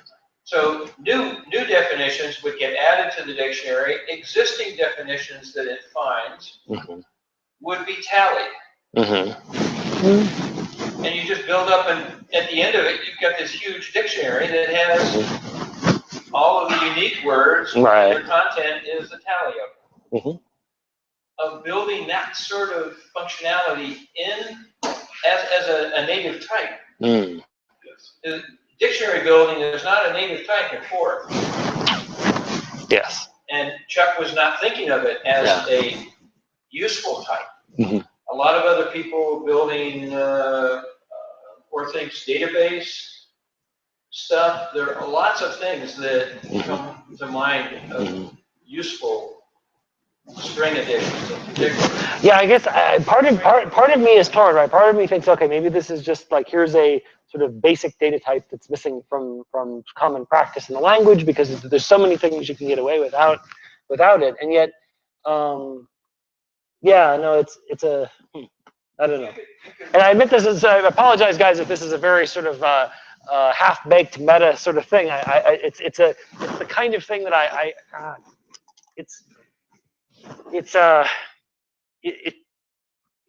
think in a way what bothers me more is that it's so easy for me to think in that one type space, and so hard for me to think in the. Bill Koopman, when he was working with the lazy evaluation of, come on, his thesis was on Tiger, threaded interpretive, forget what the process, the logical expression analysis. And somebody built a dedicated piece of hardware to do it, and he found that just the fourth would do it faster. And the point of it was that the data was the program, rather than having a program that analyzed the data. And so if your source text is your program, and so it's going through, and all you have to do is parse it and go through that. You go through it one time, and it's linear on the length of it. You've done whatever operation you want to do as you go through and find the multiple words. You can set up whatever kind of white space. Is it a period? You can define all that as just part of the language, and you basically execute your source text. That is what has made forth so useful. You know, I do wonder. I mean, I think it's in Thinking Forth, perhaps, that this suggestion that you want to if you're sort of not, if you're doing something that sort of mirrors the dictionary, maybe you should be using the dictionary, and perhaps that's the right answer. And something like that. Yeah. It isn't necessarily the simple way the dictionary is organized isn't necessarily the way. But there are the hashing, the multiple threads in the dictionary, so that you're hashing in at different buckets. And yeah. Yes. I think now the for that were extremely powerful stream unification. I didn't hear. A form that's very powerful stream manipulation. Steve. Powerful in the sense of low level, or powerful in the sense of. Powerful good point that's 5 IM.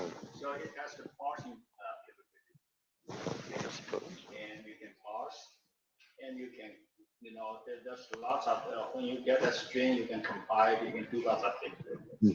I remember that at one time when it was the F83 days, we got the big F83 implementation, lots of files, lots of. That was when I did that count how many fork words are used, how many times in the fork. So at the time, you see in the fork header, there is a word reserved for file types. So that word usually is not used. So I use this field and as a counter for. Yeah. So I just run everything, and every time when we search, find a word, I just increment that field. And you run, all kinds of source code through it, and then you can look at that field, and that gives you how many words you use. So that's one thing. And another thing I was just thinking about, if you, this is, we are analyzing both words. Okay? And how about the regular text, Shakespeare or want to get a word count? And I think it should be quite easy to utilize this fourth parsing capability. So, you run through a string of text, and you define whatever the limiters. It can be, just single space or a complete. Right. And so the fourth parse out one word, and it's on top of the dictionary. Generally, with search a dictionary, you try to find it.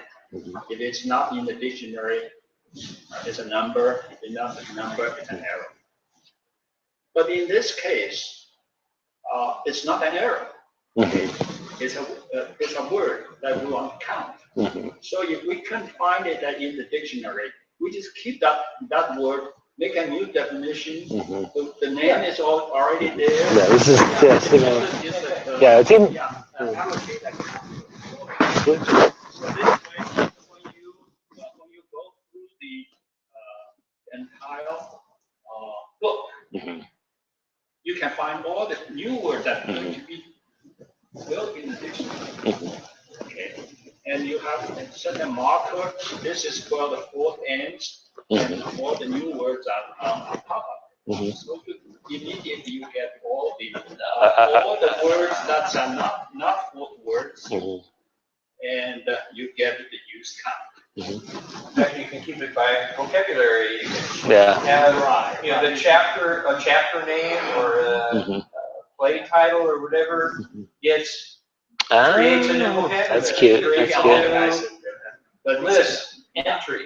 These are details. Yeah. But I think we already have a very powerful string handling system, and the dictionary structure is built up for this kind of.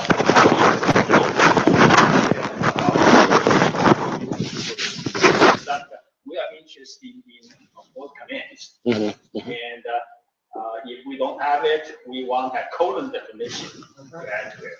But you don't need a colon definition. You have to find a word. Well, that's a new word. It's already in the dictionary. Right. Why not use it? Thank you. And just comment on implementation. That I don't know whether it'd be useful for Sam too, but the way Chuck implemented color for each of the different classes of words, integer, hex numbers, regular numbers, strings, The tag. comments, each of those tags has an execution vector of what to do when you encounter it, which meant that the code that's native color for it, running on the PC to execute stuff, and the code that is being target compiled for the chip, basically they look the same, but he has changed what happens when you encounter it so that when you go in and you switch to assembler or target compiling, now it's doing completely different things when it encounters the different colored words, and you have to then switch back out to host and then go back into target. And that's how he handled how you can deal with it. Yeah, that vector execution is a particularly nice aspect of the main processing words in the system. And then you can decide on the fly in real time as you're going through how you're going to handle this new case. And you create the execution, what you want to do with the new case, is just as part of your runtime program. Terrible as hell on your head. And in effect, that increases the expressiveness. Yes. Because you're taking a return base. Yes. And adding these different, and what do you call that? It was in Chuck's version of color. It's a vectored execution. Vectored execution, where you had what Grant did with his variable fetch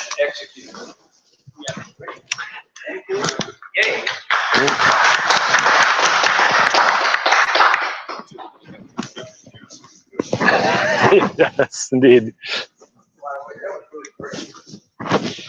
Oh, I got the.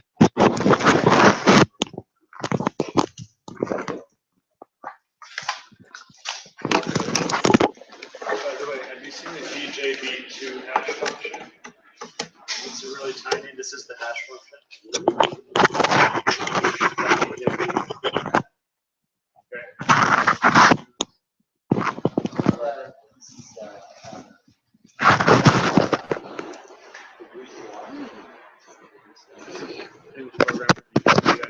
Can you hear me?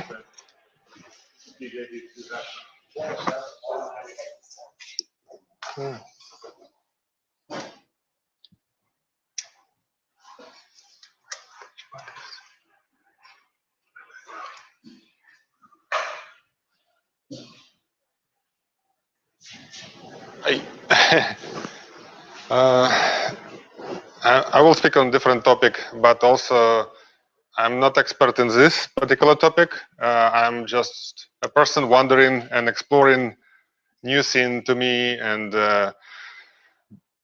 I see presenting what I have found as a part of exploration, basically. So don't treat anything that you heard today as an expert's opinion, not even opinion. Okay, so it's just Forcer's point of view on the technologies that coming up. So what is WebAssembly? How many of you heard about WebAssembly? Okay, half. That's good. And so with a promise to be safe, portable, size, low, time efficient binary format for the web. And it has future because it has to run a near-native performance in the web browser.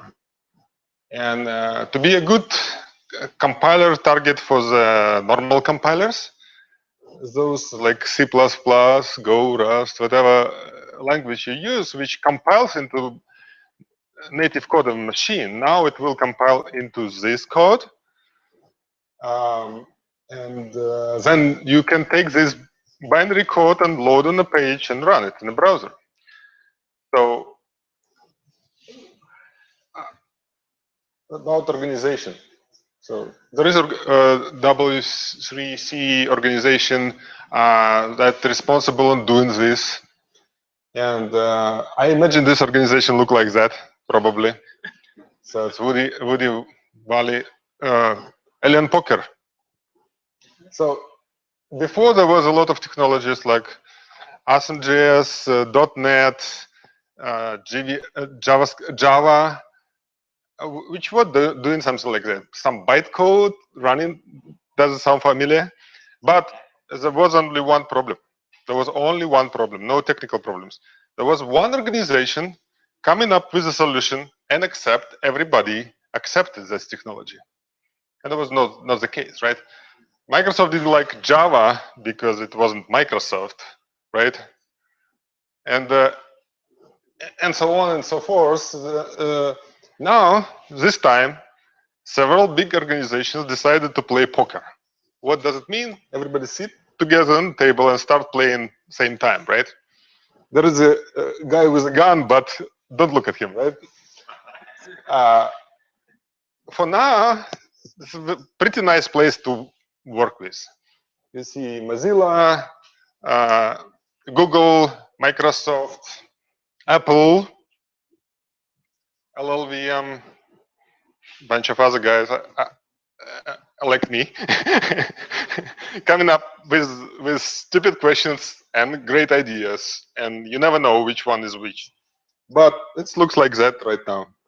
So what will happen in the future, I have no idea. But as I said, it is W3C community group with industry leaders on the board, and anybody can participate, and LLVM in there. Probably other compilers coming. So what about design? It's very strange. But anyway, so design of WebAssembly. Actually, this picture is from 1938, explaining how spaceships will look in 2038. which is coming still, but it's pretty reasonable design. So all the components are there, nothing new, right? In 1938, somebody told how spaceships will be built. I mean, except for that part which calls this S part, which I will read it. S part is magnetic gravity rotors. How do you know? Oh, okay. See, it's magnetic gravity rotors. What the heck is this magnetic gravity rotors? They said, yeah, there will be invented something in the future in 100 years which makes it fly, right? Like magnetic gravity rotors. But the rest is fine. There is a storage, there is a bathroom, there is a ignition chamber, there is everything fine, right? So that's how WebAssembly design looks to me now. So all technologies we know, there is nothing new, basically, right? So just make it work. So it is bytecode, no surprise, but it's not a stack-based bytecode bumper, right? Most of the bytecodes I know before was stack-based bytecodes. JVM, .NET, P-code, Force, machine code, like I can list probably 20 from my head. It's also not a register-based bytecode. Boomer, like it's not Dalvik, which said, oh yeah, let's take JVM and recode it in the registers. Now it will be another bytecode, but it's not register bytecode. And it's not even static single assignment. Everybody talking about SSA, but it's not. Forget it. So it's kind of tree-based bytecode.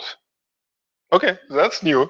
That's that magnetic rotor. Remember, magnetic gravity rotor, right? Which will solve all the problems. So what is about trees? I like trees. Who likes trees? It's if you ever leave your office or room outside of a building, which is deadly in any sense, you will see these trees, nice, beautiful, green stuff, right? And they're very attractive. Why not to build a bytecode based on tree? Right. So that's how WebAssembly looks like. So it looks like Lisp, no? Yeah. Yes? Okay. Looks like Lisp. Okay. So it's a S expression. That's textual representation that when you debug your code in a browser, you open this inspector and boom, you see this code. And it looks pretty simple. There is a function, there are locals, parameters, results, set local, multipliers, adders, constants, but it's encoded in this strange Lispish way. Lispish. Was the Lisp first who used S expressions? Probably, right? Okay, let's call it the Lispish way. So that's one format which WebAssembly declares is a textual representation. How about bad day? Binary form. In a bad day, you will see something like that. Like literally, bytes, right? No, joking. So let's see how this code will be encoded in a byte format. I added this parents just to simplify. Imagine you remove all the parents and there will be bytes. So each keyword kind of has a byte code, and you pack them. There are two competing technologies right now: post-order packing and pre-order packing, or even mixed order packing, which is going on. Nobody knows how it will look like. It's moving target. There is no fixed standards for how binary will work, but anybody can participate, actually. Just go and file an issue. But it looks like every keyword on the left will be a bytecode on the right, sort of. And if you traverse this bytecode, interpret it step by step, you kind of interpret this program. It's just more compact way to compress this text file. You'll send this bytecode, open it on the web page, and boom, it runs natively, very fast and quick. So what is the model? What do you have? Okay, you have 4 types, value types for now. maybe more in the future. Two integer types, 32 and 64. Two floating points, 32 and 64. Very nice. And sign is not part of a type. Okay, that's important. It's similar to force. Each operation has notion of what you're dealing with, signed or unsigned number. So that's why you have load, which loads byte, half word, like 2 bytes, 4 bytes, 8 bytes, depending on type, and stores. And loads actually has two versions, which is signed or unsigned version. And stores don't need to do that because they just truncate everything and define. There are locals. There is fixed amount of local variables or values per function. So that you cannot grow number of locals in a function. So you kind of know how many in a function, which is good, which is convenient. And there are 4 constant types which you can load on somewhere that you can interpret that constant. So there are a bunch of operators, all usual suspects for integers, all arithmetic logic operators for floating point. It's pretty much convenient stuff. It's not whole possible combinations, but a lot of convenient stuff and a bunch of operations to convert one number to another by truncating, reinterpreting, promoting, demoting, extending, wrapping, whatever. So why? Okay, control flow. So function is a unit of a code, so you have basically a module with a bunch of functions in it. Fine. And you can call them, you can import, export them, or call indirectly. So inside the function, you have blocks, loops, if statement, branch tables, branches, return, and unreachable, which I have no idea what is that. Something. Bad programming. Huh? Bad programming. Bad program, exactly. That might be a flag for, that might be a flag to a compiler or loader that says, we know that this function does not reach this point. Please don't throw an error. Okay. Oh, yes, yes. Yes, something like that. Like Definitely. phone. I hope I will never reach that unreachable, otherwise I don't know what to do. But leave it there. Yeah. Right, leave it there.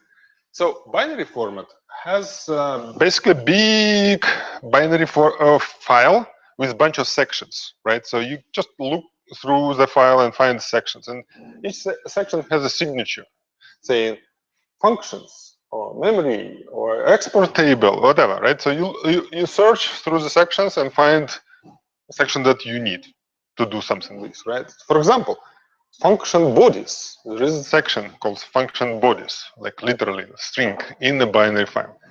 You find it, and there you will find all the functions you need to execute or interpret or export or import or something.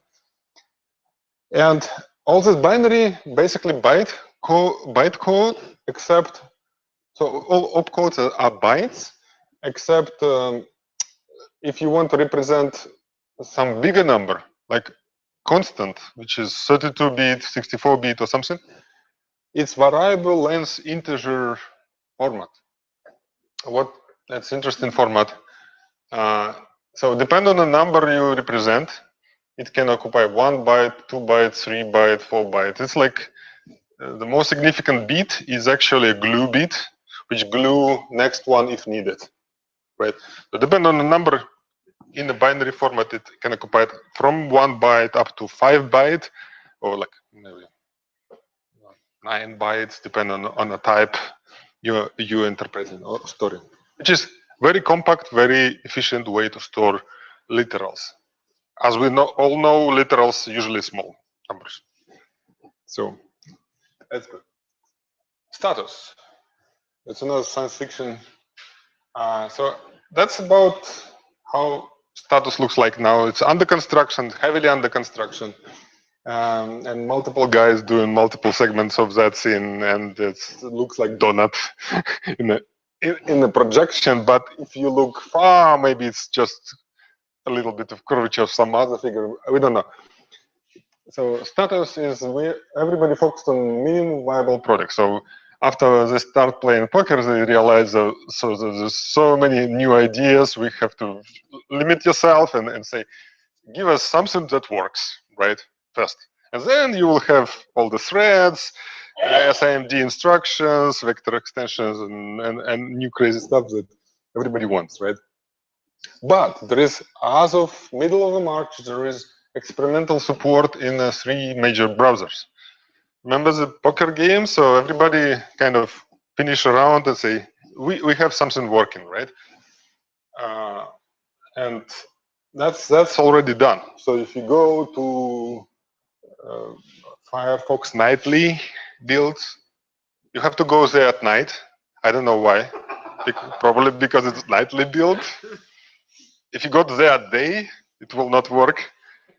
So you have to silently go there at night, download it, and you can run WebAssembly in a browser right now. But what you can run? How do you run it? What do you can run? So they crafted a demo. Demo. Oh, it's called Angry Bots. That's sounds crafty. Which runs that's Unity Professional Edition. Do we have sound? There is no sound. Oh yeah, there is a sound.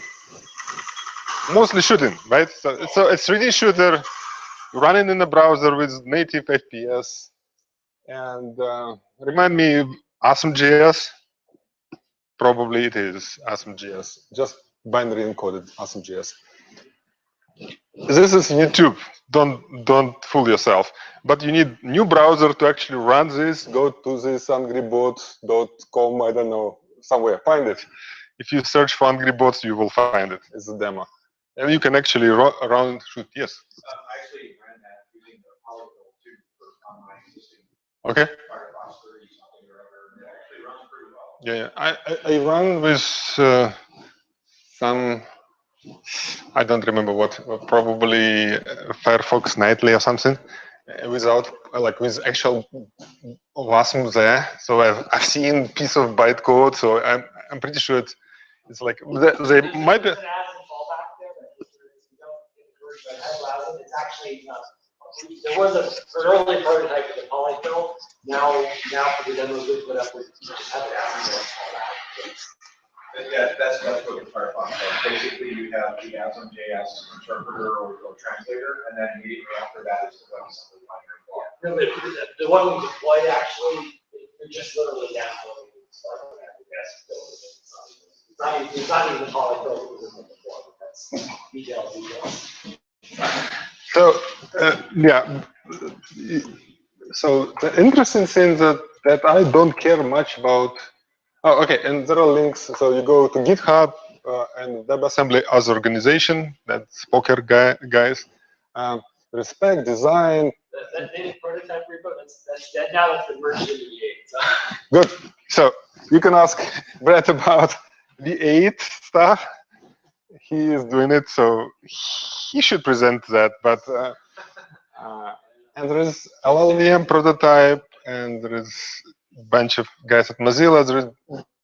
There should be full page of packages, which is nice.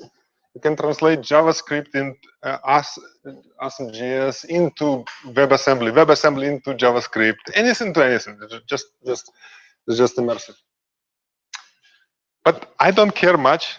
Do you care about running shooter in the browser? No, I don't. I don't play games, so I don't care much till this point. So now, what about Force? Why I'm talking about this here, right? So there is small. Okay, so there is interesting tree-stack dualism that we have to discuss. And even though it looks like tree in Lisp, but we all know that you can translate Lisp into stack. That's easy, right? Well, that's WebAssembly. A lot of lines, a lot of parents. I don't like parents, so let's translate it into something more readable, right? So when you when you see these parents, there is opening parent and closing parent.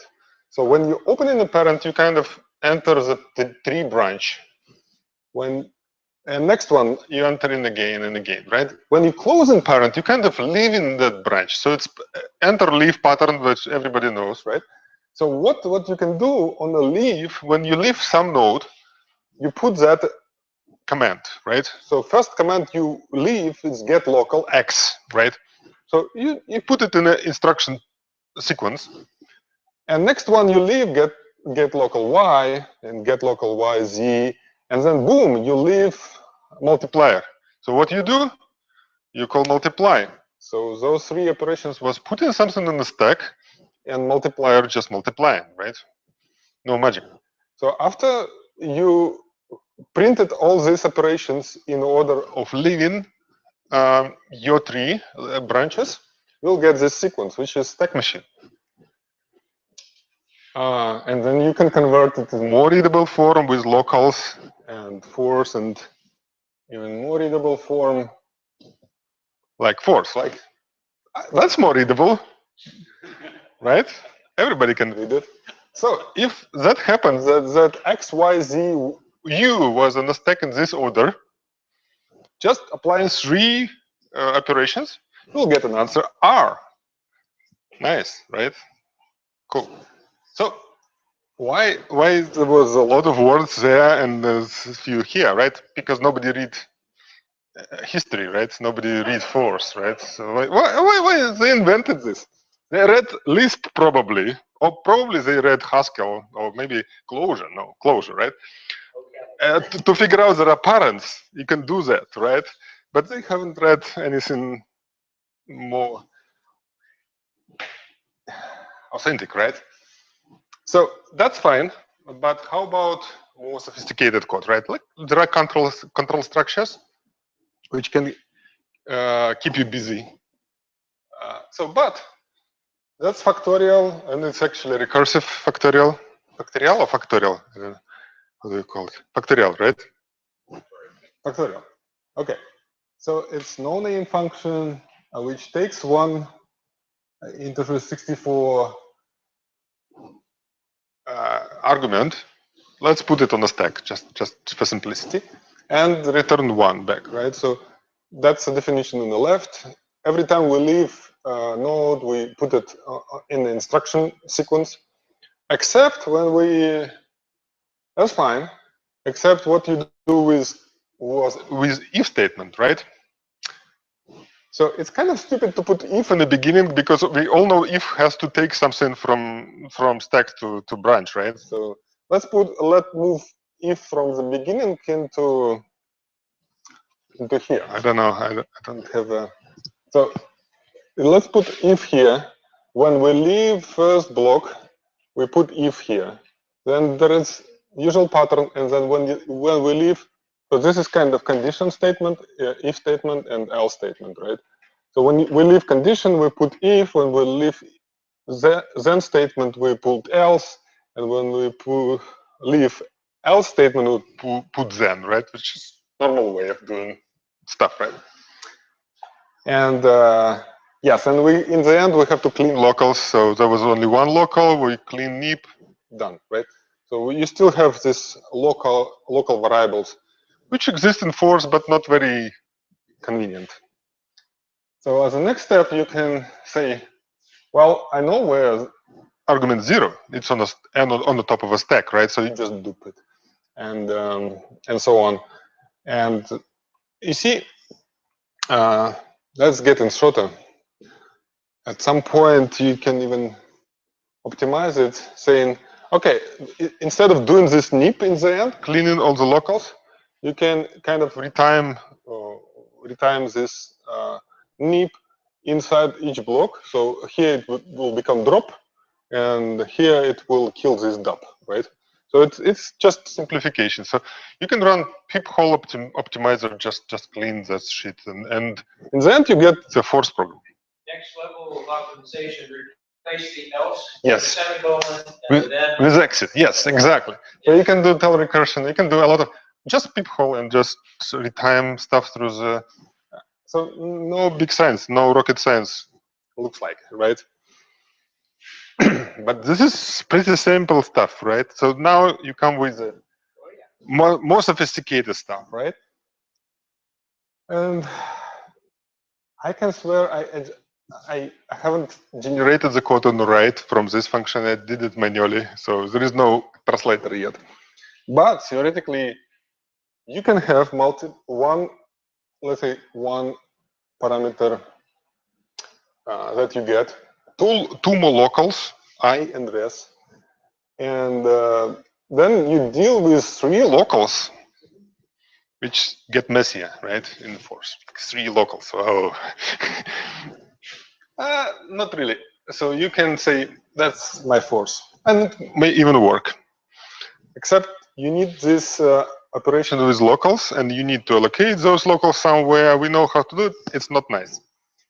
But a stack notation, let's put all the locals on a stack. Okay? So first one will be n that you get on a stack as a parameter. Then you allocate two more, I and r, which was I and res in there. So, and then you do these operations with locals, but you need to write down to the stack. You need to read, like peek is fine, but you need to actually poke something back, right? Which kind of forced, but not optimal yet. You run an imaginary peephole optimizer to get something better, and you actually get rid of all locals because they are on the stack, right? So you don't allocate stack before you actually need to allocate stack. Same input, same output, and I'm pretty sure you can still optimize that. So that was like a couple of optimizations, and you get swap because you have two counters, actually, one counting up, one counting, like one multiplying, one counting down, whatever, right? You need to swap them.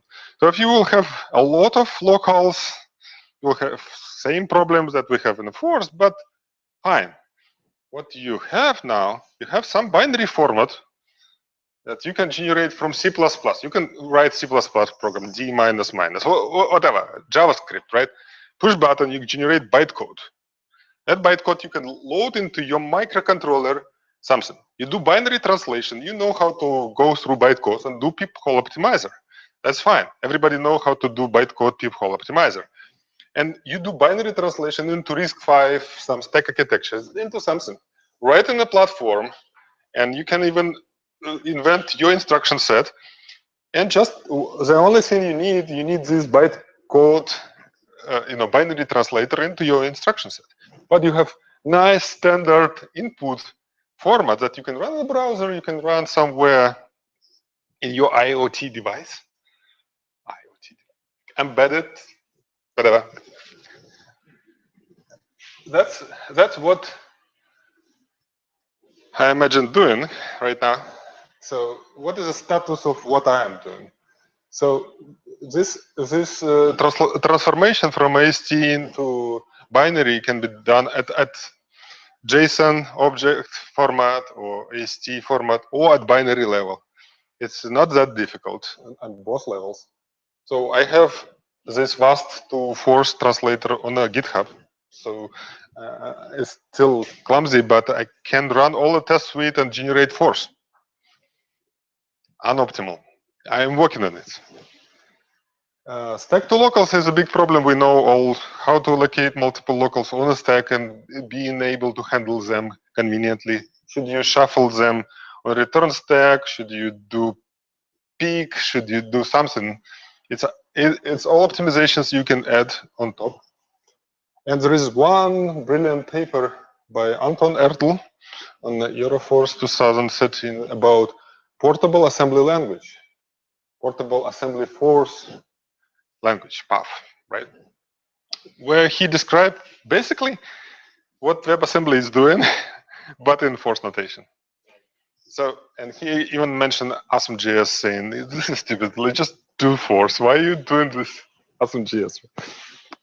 And there is one more interesting document in the design, which calls nonweb.markdown, which has a lot of stuff in it, but there is a paragraph like that. So WebAssembly is for the web, but we don't mind if you use it in the servers, in IoT devices, in the data centers, in the desktop, mobile, anywhere. It will work as fine, right? And as I've seen, these binary files are tiny. You can have a module with multiple functions, and it's zero overhead, right? It's export some, it's import some, but it's not like ELF monster, right? It's like not ELF cannot be. How come ELF is a troll right now, right? Was ELF nice and fantasy feature, but now it's like enormous. I cannot read ELF, I cannot parse ELF, nothing, right? This one I can parse. I created my JavaScript tool set. I like JavaScript. So I have JavaScript, which takes this text shell format that everybody agreed upon and just translate into JSON. So you can traverse, you can do something with this in the JavaScript or Python or Perl. And I have this tool chain, which basically can deal with S expressions, convert it into JSON, from JSON into binary, back, forth, and spec, and traverse it and generate force from it.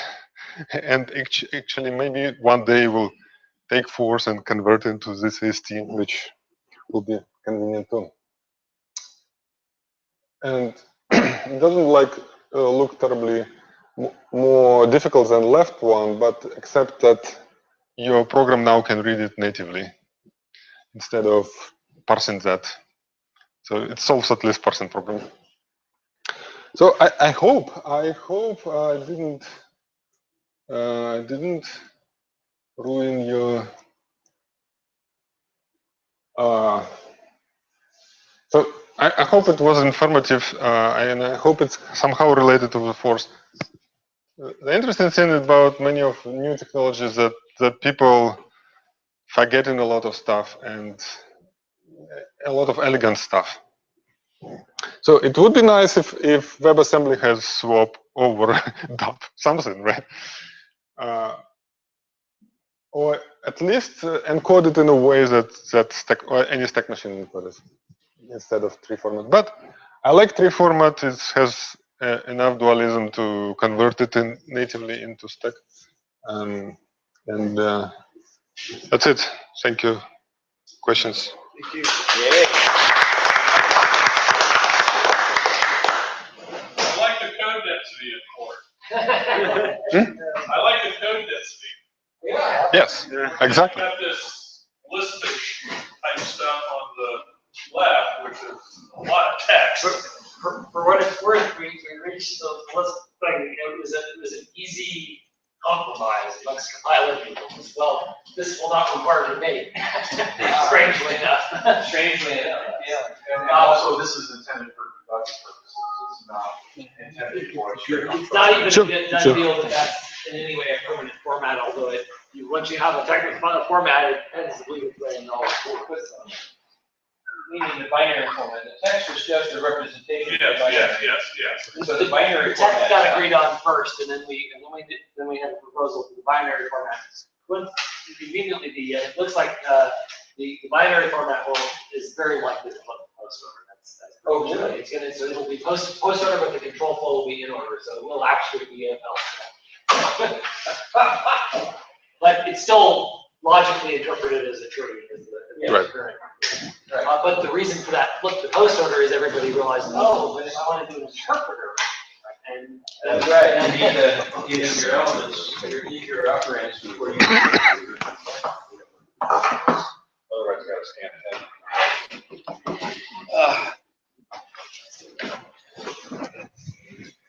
I love the poker player picture, by the way.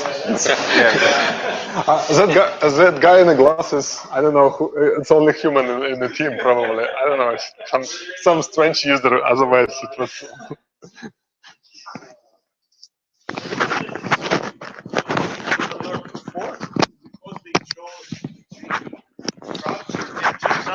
Natively convertible to stack.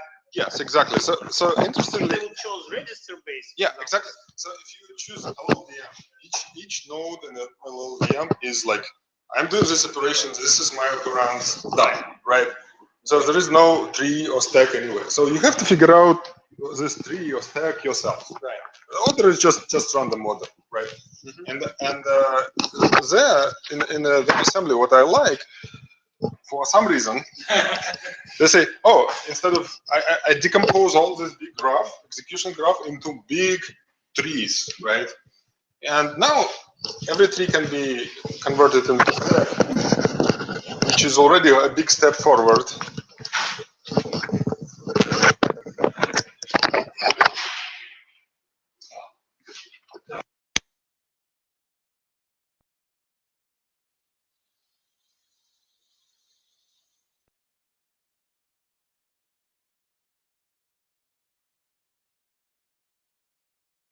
There it's on.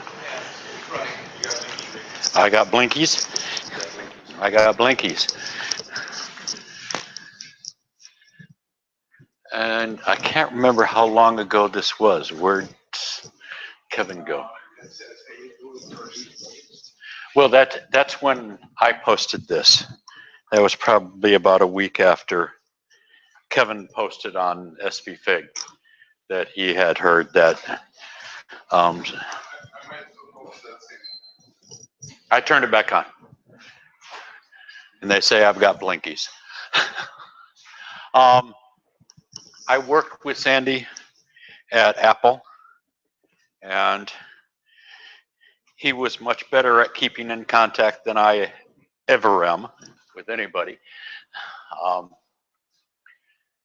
He was a nice guy. Was sad to see him go. And for those that remember Information Appliance, that he was one of those. He was one of those. I think this last year he showed up once for a little bit. He was not doing well, and finally gave in to cancer. The memorial service is in Petaluma, May 14th at 11 a.m. for those that want to go. I'm going to try to show up. I encourage others to also. As his wife said, we are all welcome. I don't know what else to say. He was a nice guy. What did you do at Apple? We were all working in the boot ROM group. We were doing boot ROM stuff. This was back when open firmware was the boot ROM. This was, yep. We were one of. Second generation, Sandy, or second. Yeah, that was well after Information Appliance. Yeah, he did a lot of stuff and was teaching for a while.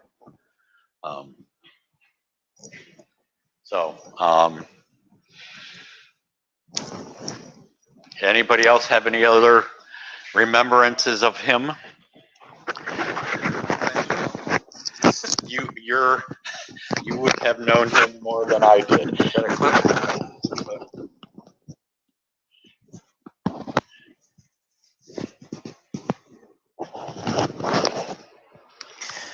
So I never worked with John. Oh, I'm still getting hit by that. It wasn't until a number of years after we started talking at fourth conferences and stuff that he said that he was Sandy. I kept going as John, and we were John to John. The thing that I remember most about our conversations was about his flying. He was a pilot, and he had this vision that when Chuck's chips started coming out, starting with the Novix, of how he could use that kind of a computer to generate a pair of glasses and the enhanced reality aspect so that he could generate just a wireframe of his plane cockpit with the airports, with all of the features on the ground so that you wouldn't need visual contact to be able to land, to fly, to pick out stuff in your environment. This was in the 80s and 90s, even before Jaron Lanier was doing his virtual reality stuff. Was trying to figure out how he could get it small enough you could wear it as glasses. I was really caught up with that vision. And we spent hours and hours talking about how that sort of thing you would actually generate. That's most of the memories.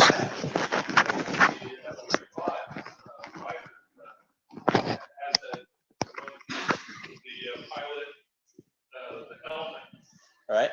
Has the ability where literally he can look through the aircraft to see, muscle situational awareness. Yeah, situational. So, right. But to be able to take that information, program an air-to-air missile, literally.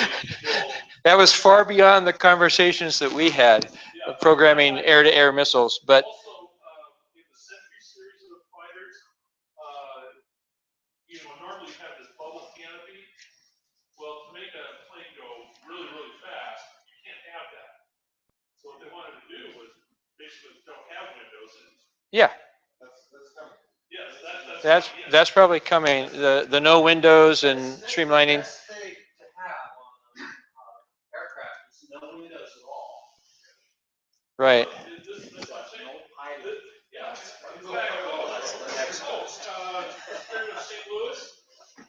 And by that I mean Microsoft Windows. There was no front window. There was a periscope. Next. Lindbergh was. Anybody else? Okay. Sure. I took a brief look around the website. I'll send after I get this clipped, I'll send a link to a presentation that John Baumgartner gave from the Fourth website. I did notice that Randy Dumpsey said that when he was working at Rockwell, he first learned about Fourth from Dave Bolton and John Baumgartner doing the AIM 65. So yes, he started in early at the very beginning. Did I mention he was on the editorial board of Fourth Dimensions in like the first round of FIG? Had a hand in the very early days of FIG and Fourth, and many important contributions there. Okay, a motion to adjourn. Motion to adjourn is always in order. It takes precedence, and it's not debated. All in favor? All right.